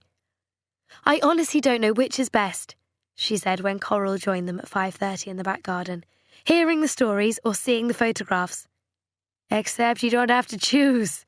Declan smiled at her as he said it. "I've got both." "You do have both. It's so brilliant, I can't tell you." Lily wondered if either of them could fully understand how much this meant to her. "This has been one of the best days of my life." "Shall I leave you two in peace?" said Coral. "I'll go into the kitchen and put some food together." "No, don't. Stay out here with us. You have to see these photos." Lily patted the sun-warmed cushions beside her on the garden seat. "I could look at them forever." Joining her on the seat, Coral said, "Go on then, show me." "I love this one." Swivelling the open album on the table so Coral could see it, Lily looked at Declan. "You tell her, they're your stories." And she loved to listen to them. Maybe only someone in her position could appreciate how it felt to learn more about the person you'd loved and lost so many years ago. It felt like being presented with glorious long-buried treasure. "That was the first one taken of the two of us together," said Declan. "I'd been pretty smitten by Jo from day one when she brought down the tea for the serving tray, and I thought there was a chance she might like me too, but she was playing it cool, getting her bearings and finding her way around the new job. She'd only just arrived in Spain." "She fancied you rotten," Coral supplied with a grin, "but she needed to be certain before anything happened. She said it was like starting at a brand new school and making friends with the first person who spoke to you, then realising a month later that you'd gone and got yourself stuck with a complete weirdo and there was no escape." She paused. "Not that you were a weirdo, of course, but you have to make sure. Plus, I kind of had a girlfriend," Declan admitted, "although I finished with her 2 days after first setting eyes on Jo. A week later I told Jo she was the reason. And a day after that, a group of us left work at midnight and went out to join a party down on Barceloneta Beach. And ended up staying there all night. This was taken at 7 o'clock the next morning by one of Declan's friends." Lily gazed lovingly at the glossy snap, with the remains of a barbecue in the foreground and a hazy sunrise behind them, turning the sky palest pink and the sea liquid silver. Her mum and Declan were half sitting, half lying back on their elbows with their heads tilted together and her mum's left foot touching Declan's right ankle. It was all there in the eyes, in the secret smiles on their tanned faces, and in the glow of happiness surrounding them. They were young, they were healthy, and they were free to do whatever they liked. Her mum was wearing a short, ruffled skirt and an oversized white t-shirt that had slipped off one shoulder, with a pink halter-neck bikini top visible beneath it. Declan's own shorts and shirt were both wet from the sea. I remember Joe telling me about that night on the beach. Coral's eyes lit up. Someone had a boombox and you were all dancing to Fairground Attraction. Remember that song? It's got to be perfect, said Declan. Ah, yes, we were. And we danced to that song by Bros, too. I Owe You Nothing. Bros? Lily couldn't keep a straight face. That's a bit embarrassing. He shrugged good-naturedly. Tell me about it. To tease him, Lily sang, I owe you nothing, and did a couple of pointy-fingered gestures into the air before suddenly wondering what she was doing and tucking her hands back down at her sides. That's how Joe used to dance to it, said Declan. Exactly the same. She had that song on a cassette tape. Coral joined in. It was one of your favourites when you were little. You used to beg her to play it over and over again. Lily turned to her. I did? Really? The two of you used to dance around to it together. Coral did the pointy-fingered hand movements, just like that. When you were 3, it was hilarious to watch. You used to take it all so seriously and get so cross if you ever made a mistake. OK, thanks a lot, you can stop now. And to think I called you embarrassing, she said ruefully to Declan. Hey, you were 3 years old, I was 19. Lily could just picture her mum and the young Declan together. She could imagine them dancing wildly on the beach as the stars faded from the sky, the sun rose above the horizon and the dawn chorus filled the air. Vying, of course, with the equally chirpy sounds of Matt and Luke Goss. There were other photos, too, of Declan and her mum, either singly or together, depending on whether there had been anyone else around to take the pictures. Sometimes they were part of a group of friends, all making the most of their year in Barcelona, cavorting in the sea, climbing mountains or socialising with drinks at pavement cafes. You can see the connection between you. Lily looked at Declan. You can feel it. I mean, I'm not just imagining it, am I? It's really and truly there. I think so, he nodded. It definitely felt like it at the time. It's such a shame you broke up. Apart from me not being here if you hadn't. It was kind of a weird thing to think about. She was inclined to believe that if her mum and Declan had stayed together and had a baby, that baby would still somehow have been her, only this time with 2 parents who loved each other. Wouldn't that have been nice? I know. If our universities hadn't been so far apart, I think we might have managed it. As it was, said Declan, we ended up having... His phone was ringing. As he took it out of his pocket and saw the name flashing up, he winced. Oh, God. It's fine. Coral was already on her feet. We'll go into the kitchen, leave you in peace. No need, my fault. Declan pressed answer. Gail, sorry, I'm not going to be able to get over for dinner. Pause. I know, I meant to and I completely forgot. Pause. No, I'm not in London. Long pause. I'm in the Cotswolds, Stanton Langley. Even longer pause, during which Lily and Coral were both able to hear Gail's exclamation of disbelief, followed by a rattle of words they couldn't make out. Which was probably a good thing. I know, but I did, Declan replied patiently, and it's been a fantastic day. Look, everything's fine. I'll speak to you tomorrow. Tell you all about it then. Oh dear, said Coral when the call had ended. I feel terrible now, like a mistress. Then her cheeks turned pink at the realisation of what she'd just blurted out. Is your girlfriend incredibly jealous? Lily was curious. Declan shook his head. No, she's really not, just organised and efficient. She's cooked dinner for me and I'm not there. That's why she's a bit put out. Understandable, said Coral. Well, if you're not rushing back, will you stay and have something to eat with us? Stay, stay, Lily mentally willed him. Stay. And without even being aware of the message she was sending out, Declan smiled and said easily, Sounds great. Hooray for secret messages. Well, it might be. Coral's eyes were sparkling.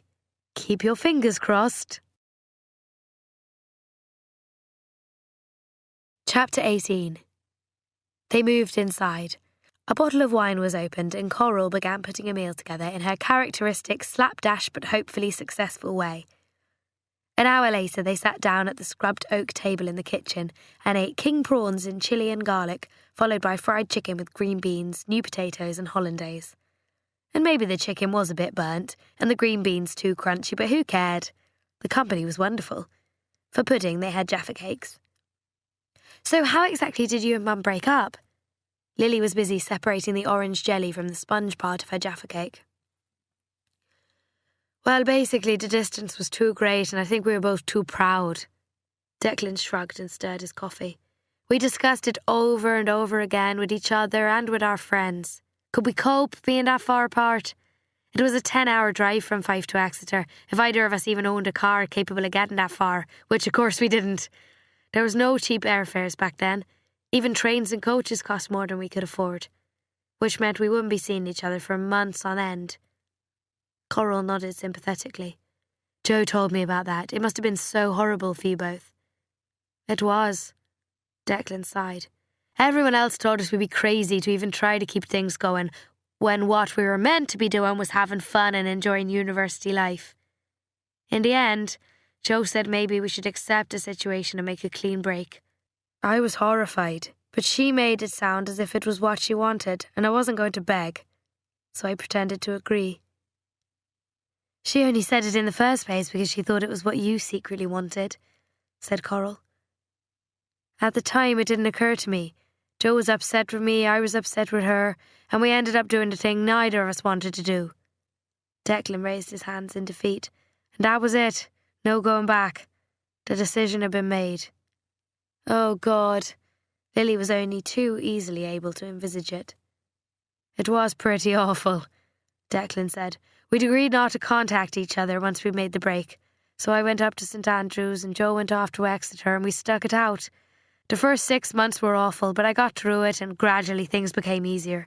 The following May, I started seeing someone else. Then, in June, I did hear from Joe. She sent me a letter asking if I fancied taking off to Barcelona for the summer. But I'd already arranged a job with my flatmate's dad and I couldn't let him down. Plus, my girlfriend saw the letter and wasn't amused. Was her name Teresa? Said Lily. Startled, Declan said, Yes, how did you know that? She wrote to Mum, warned her off. God, really? I had no idea. He shrugged. She was way too pushy. We broke up a couple of weeks later. Missed opportunities, sliding doors. So you and Mum never saw each other again? Said Lily. Declan hesitated for a moment, then said, Well, I did see Jo. Just once. But she didn't see me. You saw her? Coral straightened. When? Halfway through second year. I'd just been missing her so much. So much. He shook his head. It was one of those spur-of-the-moment decisions. Like coming here today, said Lily. But with less of a happy outcome. Declan was rueful. I skipped a couple of lectures, borrowed some money and spent a whole of Friday travelling down on a coach from Fife to Exeter. Then I walked 3 miles to a pub called The Parrot because a sister of a friend of mine had told me that Joe always went there on Friday nights. Coral nodded. We did. Anyway, it rained. A lot. By the time I arrived, it was 10:30 and I looked as if I just climbed out of a pond. Lily drank some wine. As a story, it clearly wasn't set to end well. Across the table, Coral had the flat of her hand pressed against her sternum. The place was packed, Declan continued. There were banners and balloons everywhere, celebrating somebody's birthday, and at first I thought Jo wasn't there. Everyone was dancing, but I couldn't see her anywhere. Then suddenly the music stopped and the DJ said, Come on then, where are they? Where are the lovebirds? And that was when they appeared on the stage. It was Jo and the guy whose birthday it was. And they were kissing. Neil, Coral said faintly. That's right. Declan nodded. He was tall with reddish fair hair, wearing a red rugby shirt and jeans. The mental picture in his head was evidently as vivid now as the day he'd seen them together up on the stage. They had their arms wrapped around each other and they kept kissing, and the DJ made some jokey comment about, well, never mind. He shook his head apologetically at Lily. I'm sure you can guess. I was at that party, said Coral. Well, I realised I'd chosen the wrong time to make my surprise appearance. In fact, I couldn't have picked a worse night if I'd tried. Neil and Joe was dancing together on the stage, gazing into each other's eyes like it was their honeymoon. Joe looked amazing. Just so happy. Declan sat back on his chair, his fingers gripping his coffee cup. And I felt as if my heart was being ripped out. A muscle twitched in his jaw. So I left. Spent a night on a plastic bench in the bus station and the next morning headed back up to Scotland. Not what you'd call the best weekend of my life. There was silence around the table for a few seconds. Then Lily said, So who was Neil? Mum didn't have that many boyfriends and I've never heard of a Neil. Oh dear, said Coral. That's because he was never her boyfriend. Lily frowned. But why? Neil was a friend of ours. He'd been dumped by his last girlfriend and his much better-looking older brother was down from Bristol Uni that weekend. You know what big brothers are like. He was always teasing Neil for not getting girls as pretty as the ones he got. So Joe and Neil pretended to be an item to shut his brother up. And it worked like a charm, said Coral. But it was all for show. There was never anything going on between them. Neil was just a mate. Declan shook his head. Well, they fooled me too. Of all the Friday nights I could have chosen to turn up, I had to choose that one. If they hadn't done that, everything could have been different, Lily marvelled. There were so many what-ifs. Life was like a ball of string with 300 ends. And it was only a couple of weeks after that party, said Coral, that Joe met Kia. Just for a moment, unshed tears pricked at the backs of Lily's eyes. Talk about bad timing all round. Except she really had to stop thinking like that. If Mum hadn't got together with Kia, I would never have been born. End of CD 3. CD 4. Declan left soon after midnight. At the front door, he hugged them both. Thanks for making me so welcome. It's been an amazing day. Thank you, said Lily, for driving all this way and coming to see us. She smiled, inwardly desperate to know if they'd ever see him again or if this was it. He'd met her now, assuaged his curiosity. Maybe as far as he was concerned, that was enough. But she mustn't appear needy, mustn't ask if another visit could be on the cards. It's been lovely to meet you, Coral said. Really, you don't know how much it's meant to Lily. And to me too. Declan glanced at the bangle on Lily's wrist. It's almost as if Joe meant it to happen. If you come down again, you have to meet Patsy, said Coral. Such a shame she's in Oxford tonight. She's going to be so sorry she missed you. Good try, thought Lily. But in all honesty, was meeting another complete stranger really that much of a draw? You're looking worried, said Declan. What's wrong? Oh, bugger. So much for not being needy. Lily spoke in a rush. We might not see you again, and I haven't even shown you my birthday letters yet. He smiled, first at Coral, then at her. Don't worry, I'll be back. It was 3 o'clock in the morning. Coral heard the grandfather clock chime downstairs in the hall and gave up on the idea of sleep. Sitting up in bed, she reached for her phone and clicked on the camera roll. Just over 2 years now since Nick had died, and scrolling through the photo gallery had become her nighttime comfort blanket. It was weird to think that she'd always been 6 months younger than him, and now she was 18 months older than he would ever be. There were fine lines fanning out from the corners of her eyes that hadn't been there when he was alive. As the years passed, she would continue to grow old without him. Oh, Nick. She lightly touched the screen where his dear, familiar face smiled out at her. I still miss you. So much. The last 2 and a bit years had been a trial, without doubt the very worst of her life. At first, the shock of losing him so suddenly had left her barely able to function. But gradually she began to work through the stages of grief and rejoin the human race, even if she had often felt like an imposter, smiling and talking and generally behaving like a normal person on the surface, whilst inside all was joyless and frozen. The things she'd especially loved to do before, like sketching and painting, no longer interested her in the slightest. Arranging spur-of-the-moment weekends away had become a thing of the past, because the person she most wanted to go away with was no longer here. Weeks and months passed with glacial slowness, and all she wanted was to begin to feel normal again. But it was turning out to be easier said than done. Because Nick had been her first and only love. There'd never been anyone else. They'd met when she was 16 and he was 17, and it had been like finding each other's missing halves. People had laughed and told them they were crazy. How could they know they were right for each other if they didn't have other experiences to make comparisons with? But the idea of breaking up for no reason at all and spending time being unhappy apart, purely in order to satisfy their critics, seemed even crazier.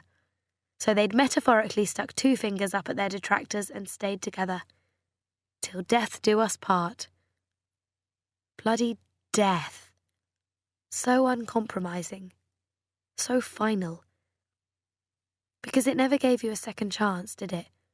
You couldn't apologise to God or whoever was in charge of deciding when these things should happen. You weren't allowed to strike a bargain and say, look, we knew we were happy, we just didn't always realise quite how happy. But we do now, so please could you bring him back, even if it's just for a few more years? It didn't work that way, sadly. Once they were gone, they were gone. So anyway, the freeze had set in and she'd imagined it would be there for good. Over the course of the last year, people had begun making the occasional half-jokey remark about how in time she would meet someone else. But the idea was ridiculous. It was on a par with being told, if you flap your arms really fast, you'll be able to fly. It just wasn't going to happen. Coral scrolled on through the more recent photos that didn't feature Nick, then came to the ones from tonight. She'd taken some of Lily and Declan standing together smiling into the camera, as well as several more informal, unposed ones. So there it was. Against all odds, it had happened at last. This afternoon, she had looked at Declan Madison out in the yard and seen a nice-looking man who did nothing for her. Then this evening, she'd looked at him across the dinner table and experienced a jolt of attraction so out of the blue and completely unexpected that at first she hadn't known what it was. Recognition had belatedly set in. That squiggly sensation inside her ribcage was the same squiggly sensation she'd experienced when she'd first met Nick. After the first few months, it had worn off, of course, because you simply couldn't go through life feeling that way all the time. But it had always come back to ambush her at unexpected moments, when she caught sight of Nick from a distance or saw him again after they'd been apart for a day or two. She remembered arriving back at Heathrow after visiting her cousin in Switzerland years ago, and experiencing a huge rush of adrenaline when she saw Nick waiting for her at the arrivals gate, because she loved him and still fancied him like mad, and he loved her too. And when, a few seconds later, their eyes had met across a crowded airport and that wonderful smile had lit up his face, she vividly remembered thinking how lucky she was to have him in her life. Until 2 years ago, when the luck had so cruelly run out. So was this nature's way of letting her know she was on the road to recovery? And was it also nature's way of playing a bit of a mean trick on her? Because it did seem slightly unfair that the first person other than Nick to make her feel this way should be the love of her best friend's life. Not to mention already in a relationship. Okay, enough. Coral switched off her phone and wriggled back down in an attempt to get some sleep. Then again, maybe it was better, safer, to have her first post-Nick crush on someone unattainable. That way, she could get used to all the feelings without the possibility of anything actually happening. Like learning to ride your first bike with stabilisers attached, with no risk of falling off. Call it a practice run. Plus, who was to say they'd ever even see each other again anyway? Declan had said they would, but he might just have been saying it to be polite. Maybe today had been her practice run and now it was over. That had been it. Chapter 19. It was one of those split-second decisions you don't stop to think about. One minute, Dan was enjoying himself at the barbecue on Friday evening, chatting to friends and drinking a cold beer. The next minute, he was throwing the bottle aside, leaving a foamy beer fountain in his wake as he raced across the lawn to stop a 3-year-old being crushed by a 20-stone weight falling from a great height. Well, 12 feet. High enough. Big Al had hired the Velcro wall for his birthday barbecue. Having squeezed himself into the largest of the all-in-one Velcro suits and taken a running jump off the trampoline launch pad, he had catapulted into the air and landed, splat, against the wall, an impressive distance off the ground, and, thanks to a mid-air somersault, upside down. Letting out a yell of triumph, he was unaware that his daughter Maisie had scrambled up onto the inflatable mattress directly beneath him. Meanwhile, Big Al's Velcro suit had begun to unpeel from the wall, and once that happened, there was no way of preventing the inevitable fall. "Oh my God!" Big Al's wife, distracted for a few seconds by their terrier making off like Groucho Marx with a barbecued chicken leg in his mouth, saw what was about to happen just as Dan flung himself across the launch pad, scooped Maisie up like a rugby ball and sent her sliding to safety. There was the escalating sound of Velcro being ripped apart directly above his head, and the 20-stone weight that was Big Al landed on top of him instead. Searing pain radiated from his right shoulder like a smashed mirror. Somehow still aware that small children were about, Dan managed to amend his howl of "fa" to "fa-ga." Then, as Big Al scrambled to get off him, another jolt of pain crushed his left foot. "Sheesh!" yelled Dan as the two separate pain points battled for supremacy. To add insult to injury, Al elbowed him in the eye whilst clambering off the inflatable mattress. "Ow!" "God, mate, sorry. Are you all right?" For a supposedly intelligent maths teacher, Big Al could ask some spectacularly stupid questions. Through gritted teeth, he should probably be grateful he still had teeth, Dan said, "Do I look all right?"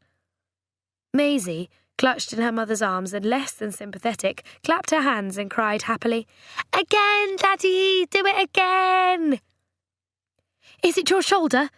Maisie's mother gazed worriedly down at Dan.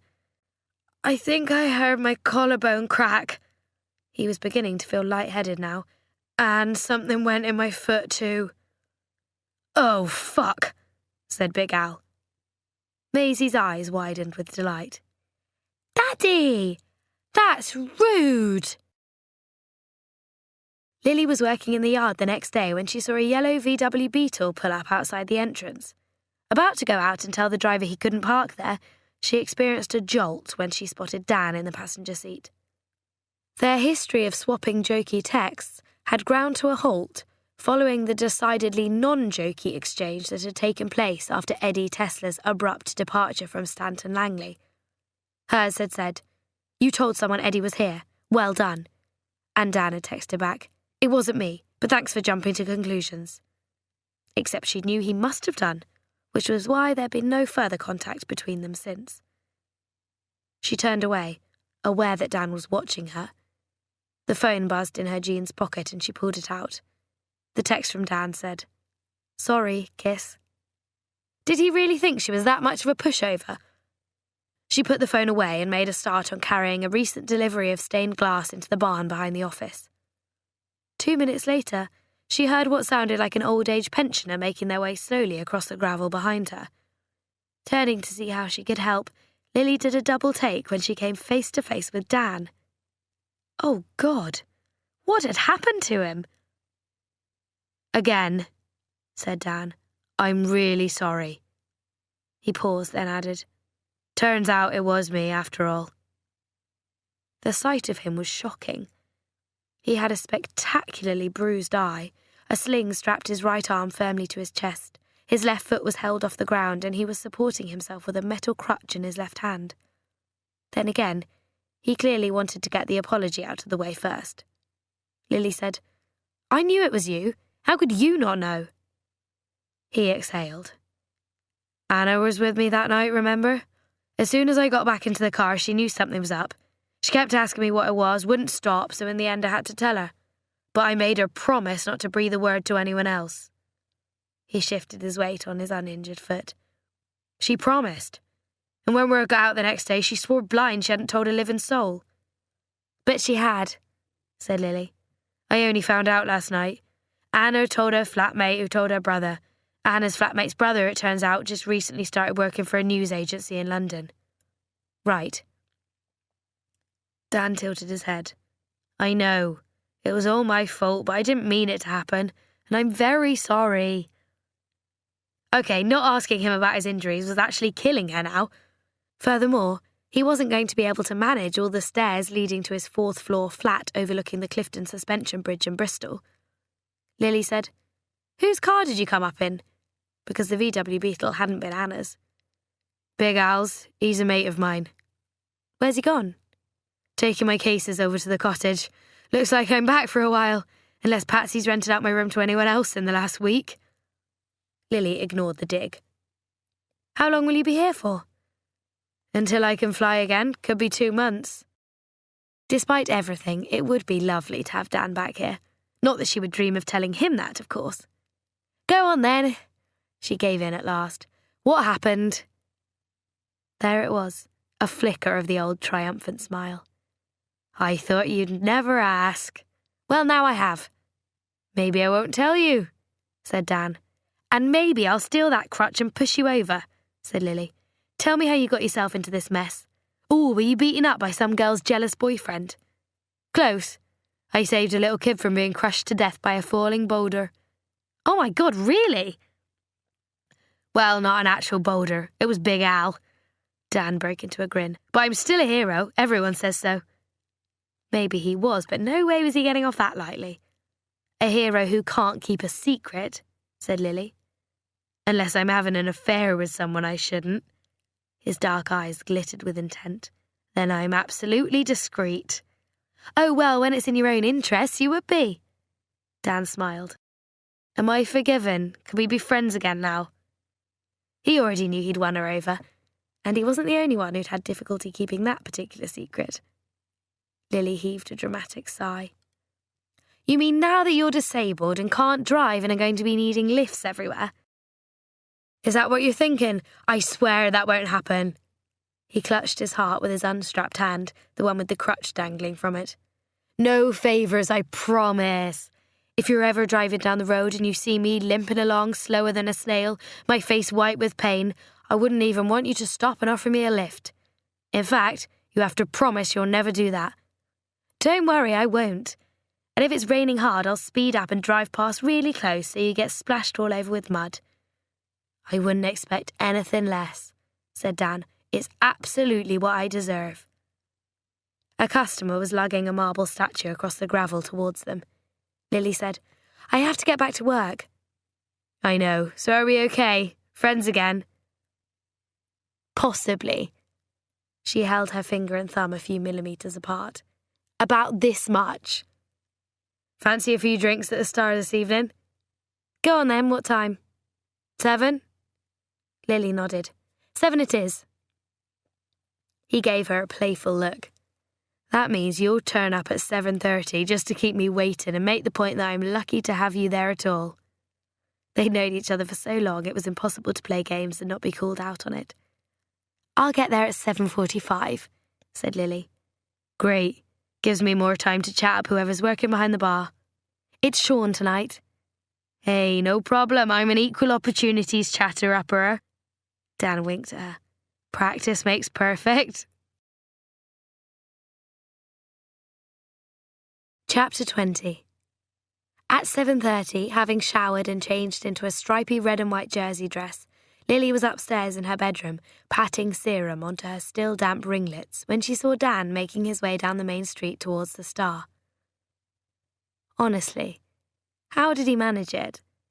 He was wearing a dark purple polo shirt, narrow faded jeans and a deck shoe on his right foot.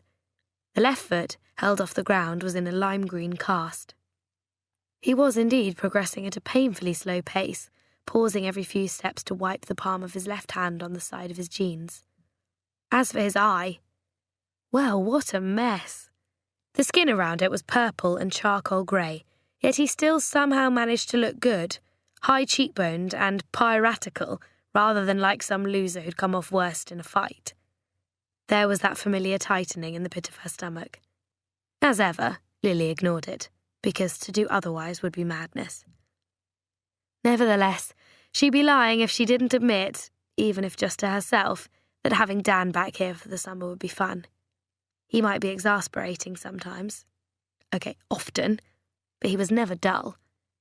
At that moment, he glanced up at her window and saw her looking down at him. Breaking into a grin, he raised his left arm, waved the metal crutch in the air and pretended to wobble crazily like a clown on a high wire. Lily leaned out of the window and called down, "If you fall over and break your other foot, it'll serve you right." True to form, when she joined him in the pub 10 minutes later, he was perched on a stool doing his fortune-telling act on Tanya, who was working behind the bar with Sean tonight. "You have an adventurous spirit and a need for love in your life. There's a tall, dark man.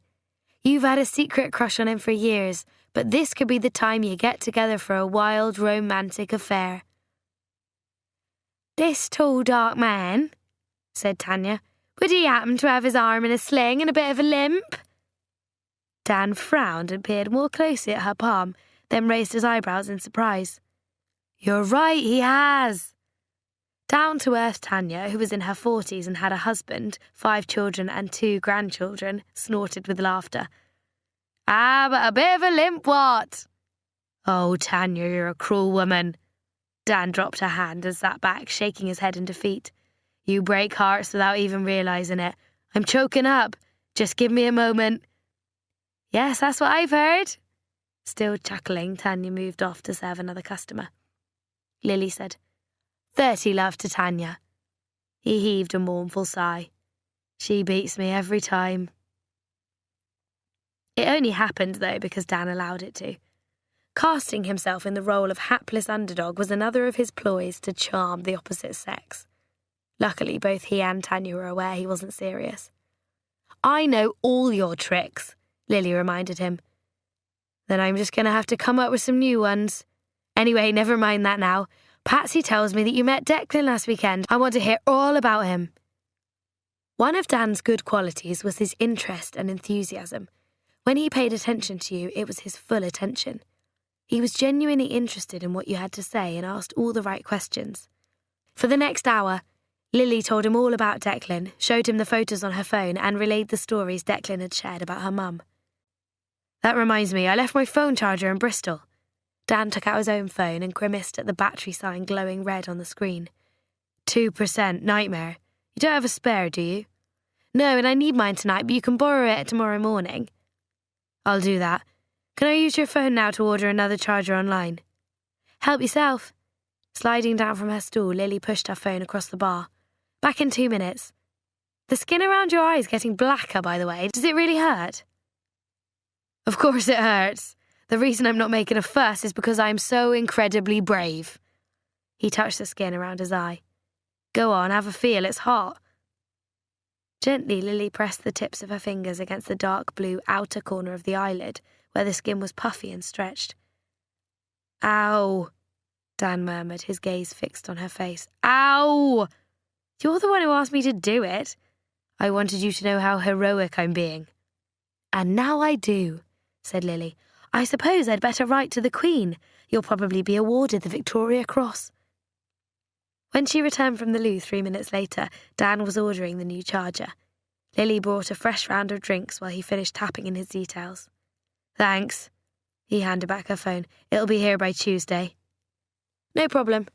Won't Anna be coming over to visit you? She could bring your old one with her." "I think we can safely say she won't be coming over to visit me," said Dan.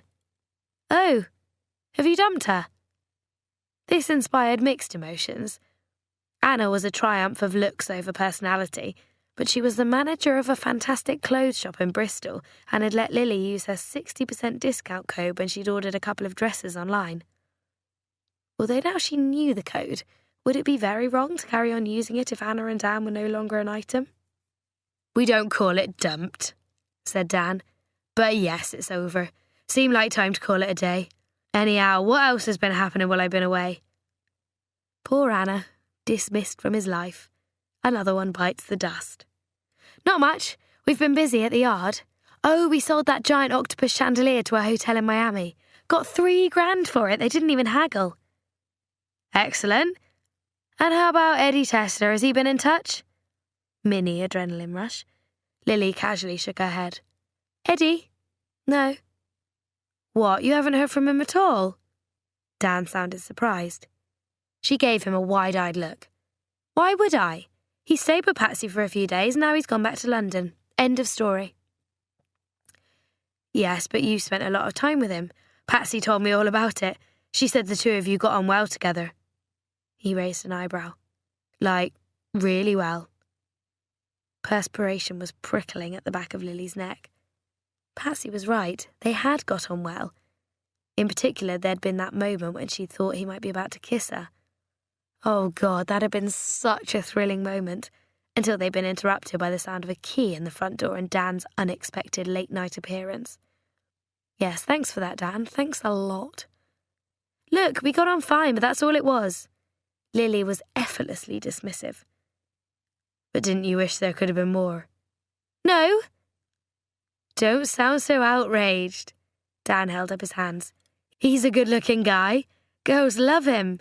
You must have fancied him. I didn't, I swear. If she said so herself, Lily was doing a fantastic job of playing it cool. For once in her life, she wasn't blushing scarlet, looking guilty, or sounding like the world's most unconvincing fibber. Not even a tiny bit. Her confidence grew. Not even a smidgen. I mean, nice enough guy, but not my type. Well, I'm impressed, said Dan. I honestly thought you'd get one of your crushes on him and fantasize about him falling under your spell. Wait, what are you even talking about? For a start, I wouldn't fantasize about him, said Lily. And second, what do you mean one of my crushes? When did I last have a crush on someone? That film you couldn't stop watching? The Proposal? Ryan Reynolds, Dan reminded her. You had a massive crush on him. Oh, come on, it wasn't a real-life crush. He's a film star. So's Eddie Tesler. Fine, said Lily. All the more reason not to have a crush on him. Not even a secret one? Not even a secret one. Why are you keeping on about it? Oh, sorry, I didn't realise there was. Dan shrugged and gave her one of his glittery apologetic smiles. I'll stop now. Minuscule pause. I just wondered why you'd Googled him 27 times in the last 4 days, that's all. Too late. Lily remembered that when you found yourself on the receiving end of one of those smiles, it meant the one-man-upmanship wasn't about to go in your favour. Bugger. Actually, no. Never mind, bugger. Fuck. Aloud, she said coolly.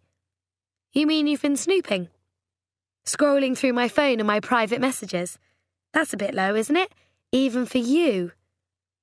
Now she could feel the heat emanating from her face, and her palms were so slick with perspiration that if she tried to pick up her drink, it would probably slip right through her fingers and crash back onto the table.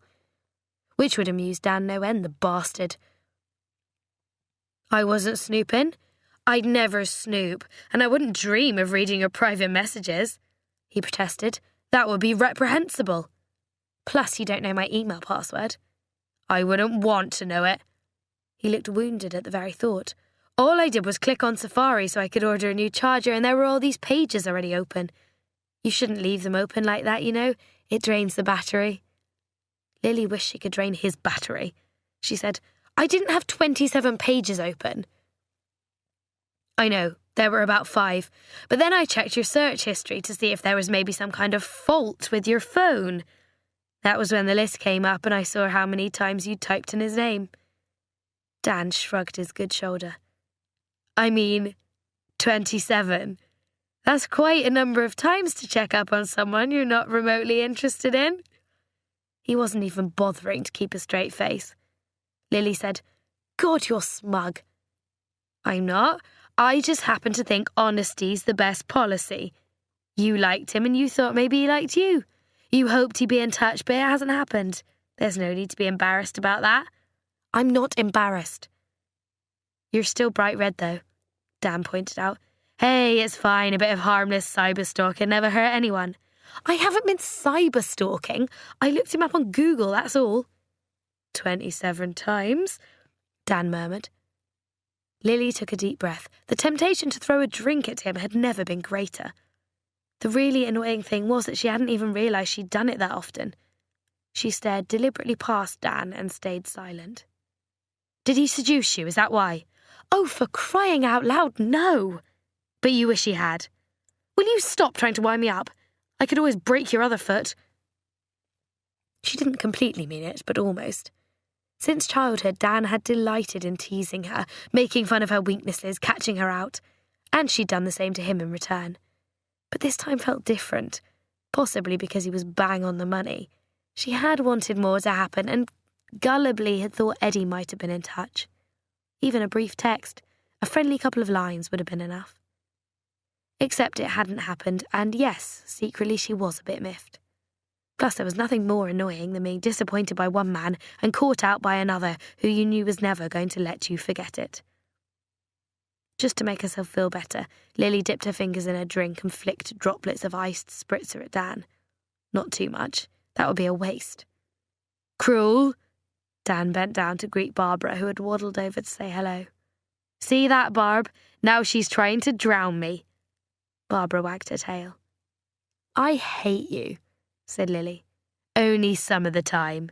Don't flatter yourself. But you are secretly glad I'm back. Why would I be glad? Look at you.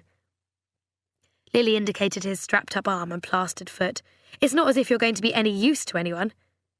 Don't be so dismissive. I could be capable of more than you think, Dan said playfully. You don't know what I can or can't do until you let me try. Chapter 21. At 11:30 the next morning, Lily was standing in a crowded auction room in Bristol. As she waited to bid on life-sized resin sculptures of a pair of Frisian cows, her phone, switched to silent, began to buzz in her pocket, signalling an incoming call. Now we come to lot 88, said the auctioneer. And if you're thinking of starting up your own farm but you're too lazy to do the milking, we've got some cattle here that could be right up your street. Or should I say farmyard? Ha ha ha! The auctioneer fancied himself as a comedian and liked to brighten proceedings with his own brand of humour. He beamed around the room. Who'll start the bidding then at £300?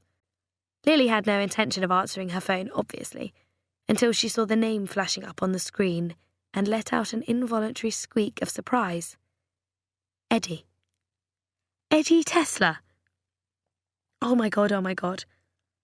Come on, you lot, don't go milking the situation. The auctioneer chuckled at his own wit. 300! Her voice called out at the back. Eddie was phoning her right here, right now. Paralysed with indecision, Lily felt her mobile buzz for the third time.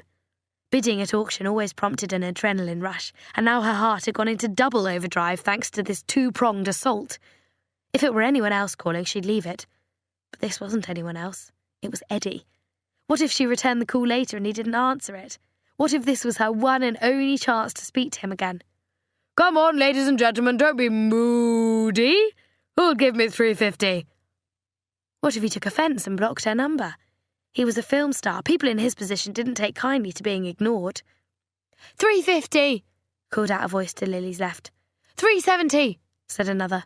That's more like it, the auctioneer announced. Now we're moving. Who'll give me a... 400, shrieked Lily, a bit more high-pitched than she'd intended. In her hand, the phone buzzed for the 5th time. Mimicking her in a squeaky falsetto, the auctioneer said, What was that? 400 from the mouse in the room? Above the sound of laughter, someone else shouted, 420. Lily already had a buyer lined up for the life-size black and white cows. They had a regular customer with a weakness for such quirky items and a huge garden to put them in. Already backing out of the room, she yelled, 450, then pressed answer and said, Hello? This time, thank goodness, not in a helium voice. Hi, it's me, Eddie. I know it is. Despite the fact that she was trying to squeeze between a pair of enormous men in scratchy tweed jackets, she found herself grinning like an idiot. Hi? 470, cried a new voice right behind her. Oh, bugger. Twisting round, Lily raised her free arm and yelled, 500! Sorry, said Eddie. 500 from the little mouse with the curly hair, The auctioneer announced, "Ladies and gentlemen, any other bids?" "5.20, shouted Lily, flustered. "Whoa, little mouse, it's not your turn. Hold your horses," said the auctioneer. "Or should I say Frisians?" "What on earth's going on?" said Eddie. At least he couldn't see how much of a flap she was in. Pressing the phone tighter against her ear so she could hear him above the sound of everyone else laughing at her mistake, Lily said, "I'm at an auction." "Sounds like a rowdy pub. What are you buying?" 2 cows. "Seriously?" "Not real ones. Life-size models. Hang on a sec." Someone else was bidding £520 now. Covering the phone, she countered with, "5.50? "How dare they bid against you?" Eddie sounded amused. "So rude." "I know, it's a shocking breach of etiquette." "Want me to call back later?" "I'll be done in just a minute if you're okay to hang on." 600! Ow, my ear. Whoops, sorry. This time she'd forgotten to cover the receiver. 620, said the auctioneer. £700, said Eddie. "Don't do that, you'll get me muddled again." 1,700. "Stop it!" He was laughing now. 17,000. £700, Lily called out to counteract the woman across the room who had just bid 650. "Any advance on 700? The auctioneer gazed around, gavel raised. "Is that it? Are we done at 700? "Yes, we are," shouted Eddie, causing Lily to snort with laughter. There were no more bids. The gavel came down and the auctioneer said, "Well done, little mouse, the cows are yours, and I reckon you deserve a pat on the back. Get it, a pat on the back?" In her ear, Eddie said, "He's amazing. Someone should give that man a headline spot at Caesar's Palace." Lily squeezed past the people at the back of the auction room and made her way outside. "There, I'm in the car park. I can hear you properly now." "Sit down, make yourself comfortable." "It's a car park, not the Savoy Hotel." But there was a stone step to one side of the building. Lily took up occupancy and stretched her legs out in front of her. It was both surreal and lovely hearing Eddie's voice again. "Where are you, anyway?" "In LA. "Wow, really?" She already knew where he was, thanks to all the diligent cyber-stalking. He'd flown over there 3 days ago and was in talks with James Cameron about appearing in his next movie alongside Sandra Bullock. Oh, my life, just imagine. "You mean you haven't been Googling to see what I'm up to?" My ego just crashed and burned. "I may have checked once or twice. Definitely no more than 27 times. Why? Why did she blurt things out without thinking them through?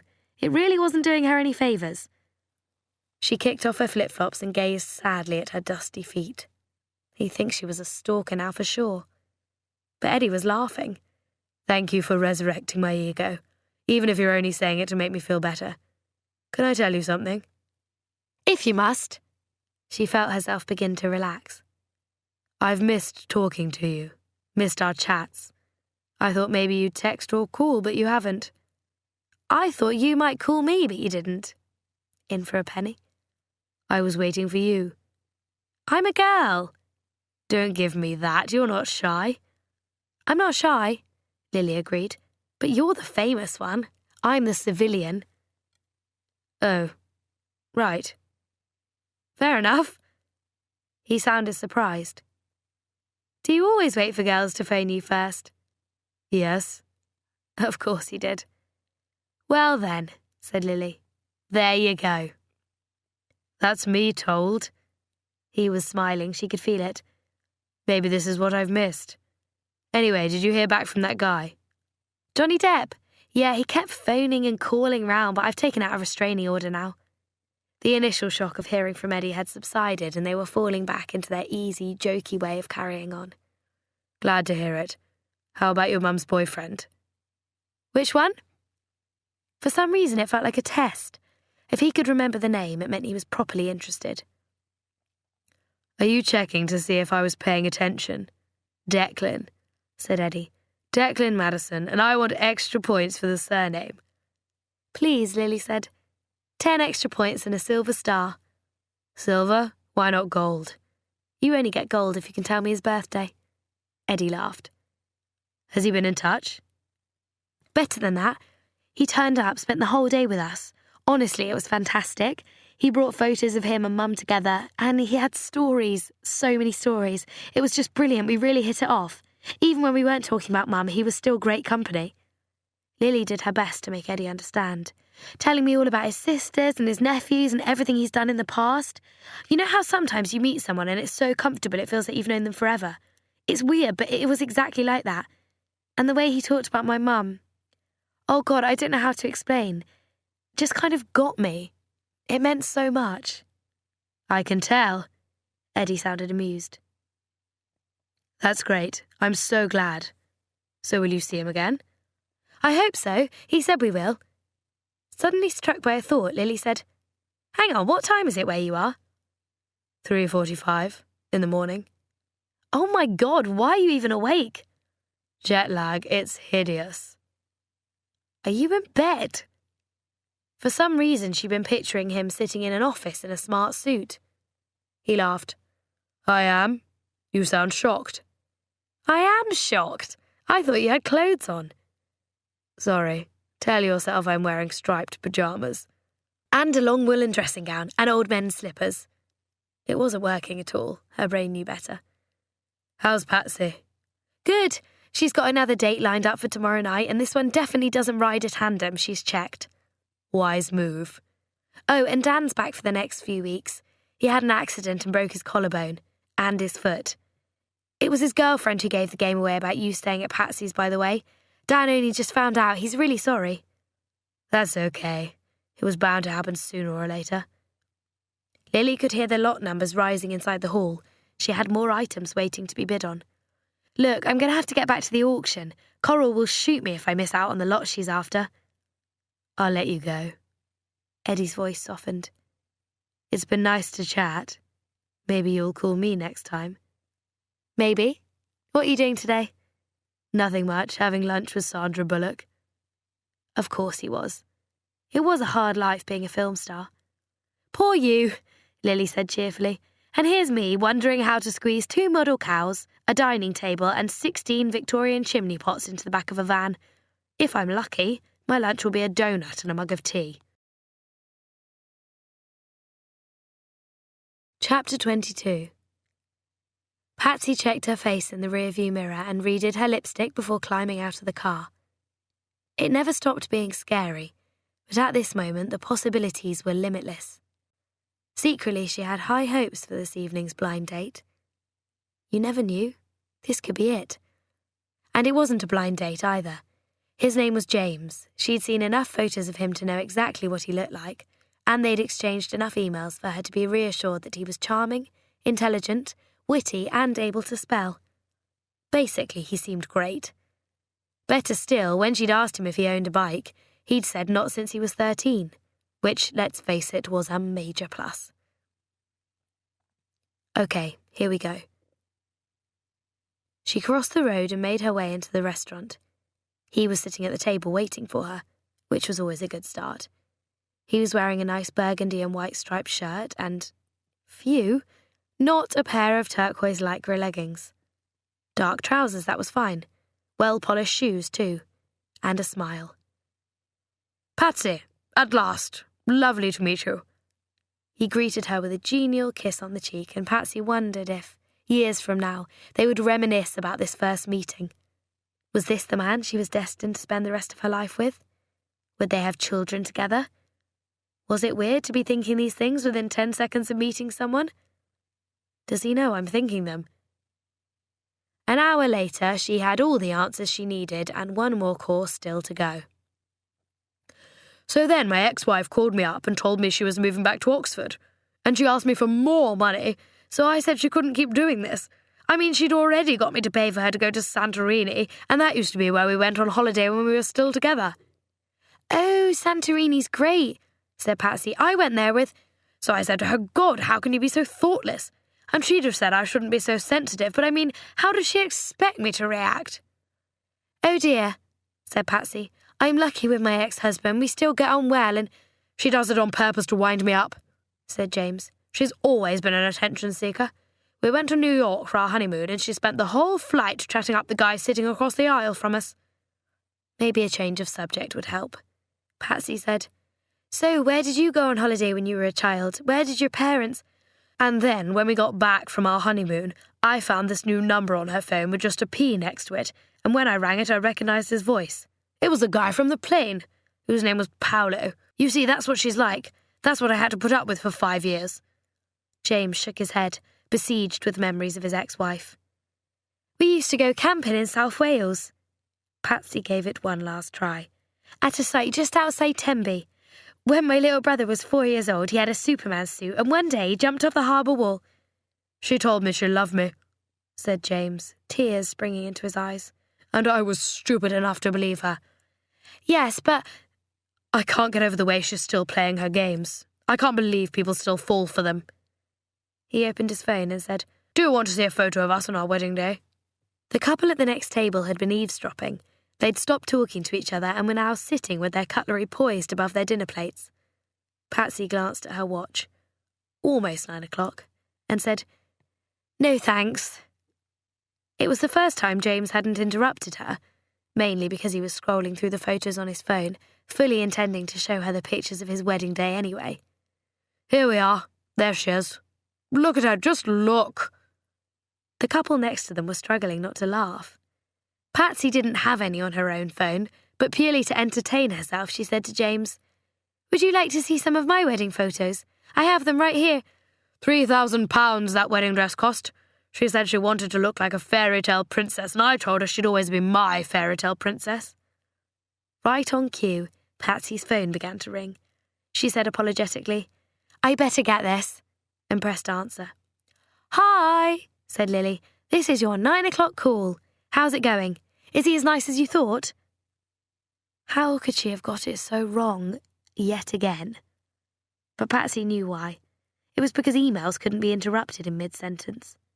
James had written to her, she had replied to him, and the exchanges had continued in an orderly fashion. Not until they'd met up and had a proper verbal conversation had his chronic inability to let anyone else finish a sentence become apparent. Oh, no, he hasn't. Patsy sat back in her chair and looked dismayed. Really? That's terrible. And the other leg's definitely broken. Oh, that's awful. Poor Dan. Is he conscious? That bad. Lily sounded sympathetic. Come on, get yourself out of there and come home. Yes, I will. I'll meet you in A&E. See you soon. Bye. Hanging up, Patsy said, I'm so sorry. I'm going to have to go. My brother's in hospital. I need to get there straight away. You haven't seen the wedding dress yet? Look at her. There she is. Isn't she beautiful? Very beautiful, but I'm afraid I have to leave. Funny, isn't it, how often that happens? James was barely paying attention, his gaze still fixed on his phone. Seems like every time I meet up with someone new, they get a call in the middle of the first date, and it's always something urgent that means they need to rush off. Oh. The awkward silence was broken only by the smothered snorts of amusement at the next table. Well, Patsy took a couple of 20s out of her purse and put them down beside her plate. It could have something to do with the way you never listen to a word anyone else says because all you want to talk about is your ex-wife. She said it gently, not meanly. But James was too busy gazing at his phone once more to notice. With a sigh, he stroked the screen. Is it any wonder, though? She'll come back to me one day, I know she will. She's my princess. Honestly, Lily let herself into the cottage. It's like babysitting without getting paid. Except I'm toilet trained, said Dan. I do hope so. He'd called her 10 minutes ago, a plaintive message asking her to come over and help him. What's the problem, anyway? I want a cup of tea. In the living room. I mean, I can struggle to the kitchen and make a cup of tea. It's not easy, but I can just about manage it. Dan gestured helplessly at his leg, his crutch, his strapped-up arm, and, for good measure, his spectacularly black eye. But I can't carry it back to the sofa. You poor lamb. Have you tried balancing the cup on your head? He gave her a mournful look. Is that what you want me to do? How about if we get you one of those kids' plastic lorries you pull along the floor with a piece of string? You could hold the string in your teeth, said Lily. Or I could do that Snow White thing and train small wild animals to carry the cup through to the living room in a basket. Or, Dan said pointedly. You could just be kind and do it yourself to help out your poor disabled friend. Hero friend. You forgot the hero bit. I'm just being modest, said Dan. Lily made 2 mugs of tea, brought them through to the living room and silently willed him to make some disparaging, jokey comment about Eddie Tesla still not having been in touch. She was longing for him to say it, bursting to be able to casually reply that in fact he had. But Dan was now talking about the thriller she'd lent him, which was no good at all. Taking her phone out, she began glancing at the screen and turning it over and over in her hands, while Dan rattled on about murders and double-crossing tricksters and his own views as to who the killer was. Okay, the guy was carrying a loaf of bread. When Dan got involved in a thriller, he really got involved. So what I'm thinking is, he could have hollowed out the loaf and hidden the gun inside. It's no good telling me what you think, said Lily. You haven't finished the book yet, so I'm not going to tell you if you're right. And then when he jumps off the train, I bet he left the gun in the bag of the woman who went to the loo. Oh, by the way, did I mention I got a call from Eddie? She'd tried her level best to contain herself, but the words came blurting out anyway. She'd been holding them in for over 33 hours. And then the woman came back from the loo and slipped the gun into the pocket of the red-headed guy who'd just got on the train, which would explain why there were crumbs in his pocket when they found his body on the tracks. There was a framed picture on the wall above his head, a pretty garden scene in acrylics that Coral had painted a few years back, before Nick had died and she'd abruptly abandoned her hobby. For a moment, Lily fantasised about seizing it in both hands and bringing it crashing down, cartoon style, on Dan's head. Oh, unless the crumbs are something to do with the parrot, said Dan. Are you listening to me? Lily demanded. Did you even hear what I just said? Dan looked at her. Finally, he nodded. He called you? Yes. And this is interesting because... It's interesting because you told me he wouldn't, but he did. I mean, no big deal. She shrugged casually to demonstrate just how small a deal it was, because it wasn't as if she'd been desperate for Eddie Tesla to get back in touch. I'm just letting you know, seeing as you were so sure it wouldn't happen. So you were right and I was wrong. Dan smiled briefly. And this makes you happy, I can tell. It always makes me happy when you're wrong. Go on then, tell me. Am I right about the handgun being hidden inside the bread? No way was she letting him get away with changing the subject. Yes, that's exactly how it happened. Clever you. So anyway, Eddie called me yesterday from LA while I was bidding at the auction. He was pretty funny. And then we had a long chat, for ages. He was really interested to hear about Declan too. What time was this? Late morning, midday. Yes, why? Pretty standard, said Dan. He's in LA, suffering from jet lag, lying in bed and wide awake at 4 a.m. with no one over there he can call. Lily narrowed her eyes. He called me because he missed talking to me. Correction, he told you he called you because he missed talking to you. And he's texted me since then. This was true. She'd sent him the photo of her mum and Declan as teenagers on the beach, and Eddie had texted back, amazing. Which wasn't much, but technically it counted as a reply. And it wasn't as if Eddie didn't have other things on his mind. Texted, said Dan. Great. He had lunch with Sandra Bullock yesterday. The logical part of her knew he was being like this on purpose, refusing to seem impressed. But deep down he had to be. And she needed to tell him. It was like when you met someone at a party and they said super casually, oh yeah, I met Shakin Stevens at a petrol station once. We were queuing up at the checkout together. I said hi to him and he said hi back. Seemed like a really nice chap. Only much better, of course. Shakin Stevens or Eddie Tesla? Be honest, which one would you rather boast about knowing? At the Chateau Marmont, Lily continued in the face of Dan's apparent lack of interest. Eddie hadn't told her where they were eating, but it had been easy enough to find out. Easy, too, to delete her Google search history afterwards, which was something she would always do from now on. They're probably going to do a film together, directed by James Cameron. What? She said impatiently, because he was giving her one of his looks. You, have you joined the Eddie Tesla fan club yet? When he flies back here, will you be waiting at the airport with a giant placard, jumping up and down and screaming his name? Yes, that's exactly what I'll be doing. Lily could feel herself getting irritated all over again. If Dan could have heard Eddie's voice yesterday when he'd said how much he'd missed talking to her, he wouldn't be making fun of her like this. Hey, don't be cross with me. Reaching out with his uninjured leg, Dan gave her foot a gentle nudge. I'm just saying, that's all. Don't get carried away. I didn't know I was. Well, maybe it's easier for me to see. Maybe you just don't want to admit it. But deep down, I think you do know. The way you talked about him on Sunday night, the way you're reacting now, it's fine to have a crush on someone out of reach. I just worry that you're expecting it to, lead to something real. What, with me being so physically repulsive, is that what you're trying to tell me?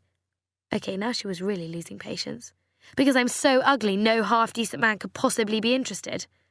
Oh, come on, you know I don't mean that. I'm talking about him, not you.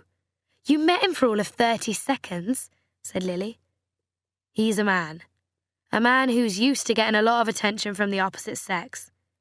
You mean he's exactly like you, Lily pointed out. God help him. Maybe so, but I'm just trying to help. And what you're basically saying is that someone like Eddie would never be attracted to me. Dan's habit of plain speaking, Lily discovered, was altogether less endearing when the person on the receiving end of his blunt opinions was you. I'm not saying that. I'm just pointing out that it wouldn't be a relationship that necessarily meant a lot to him, and I wouldn't want to see you getting hurt. Hello? Lily spread her hands in disbelief. Why are you even talking about it like this? There is no relationship. Right, fine. Dan sat back, visibly relieved. Well, that's a good thing. Long may it last. Catching the dangerous glint in her eye, he smiled and said, For your benefit, not his. You deserve better. It was annoying, and she wouldn't dream of ever admitting it. But maybe he was right. Time to change the subject. Speaking of deserving better, Patsy's date wasn't a success. She'll be home soon. Did she say what was wrong with him? She couldn't. He was there when I rang. Should we take bets, then? Dan's mischievous smile was back, his attention successfully diverted from the subject of just how far out of her league Eddie Tesla was. A pound to go, winner takes all. Counting off on the fingers of his functioning hand, he said, OK, I'll start. He made out he was 40, but he's actually 60. A stranger to deodorant, said Lily, wearing a toupee that doesn't match the rest of his hair. Still married. Eats with his mouth open. Describes his dreams in detail. Wears makeup, said Dan. Nothing over the top, just a bit of eyeliner, some mascara and a nice lipstick. See? Having driven her nuts, he was now making her smile again. How annoying was it not even being able to stay cross with him for 5 minutes? And an electronic tag, said Lily. Dan thought for a moment, then said, Or a nappy. Weaver's cottage was dilapidated, but not disastrously so. It had 3 bedrooms, one the size of a hamster cage. The kitchen was small, the Formica units ugly and cheap. The wallpaper probably dated from the 1970s, and every room was decorated a different shade of purple, apart from the bathroom, whose fittings were avocado green and matte with dust. It was the kind of place that caused many people to grimace in distaste and hastily move on, to look instead at a nice clean semi on a just-built estate. But Declan, who had been dealing in property for 20 years, wasn't put off. The Cotswold stone roof didn't have actual holes in it, the overgrown garden was small but south-facing, and the views from the cottage's elevated position overlooking the valley were indeed spectacular. None of this would ever have occurred to him if Lily hadn't happened to mention it. But she had, and now it almost felt like fate.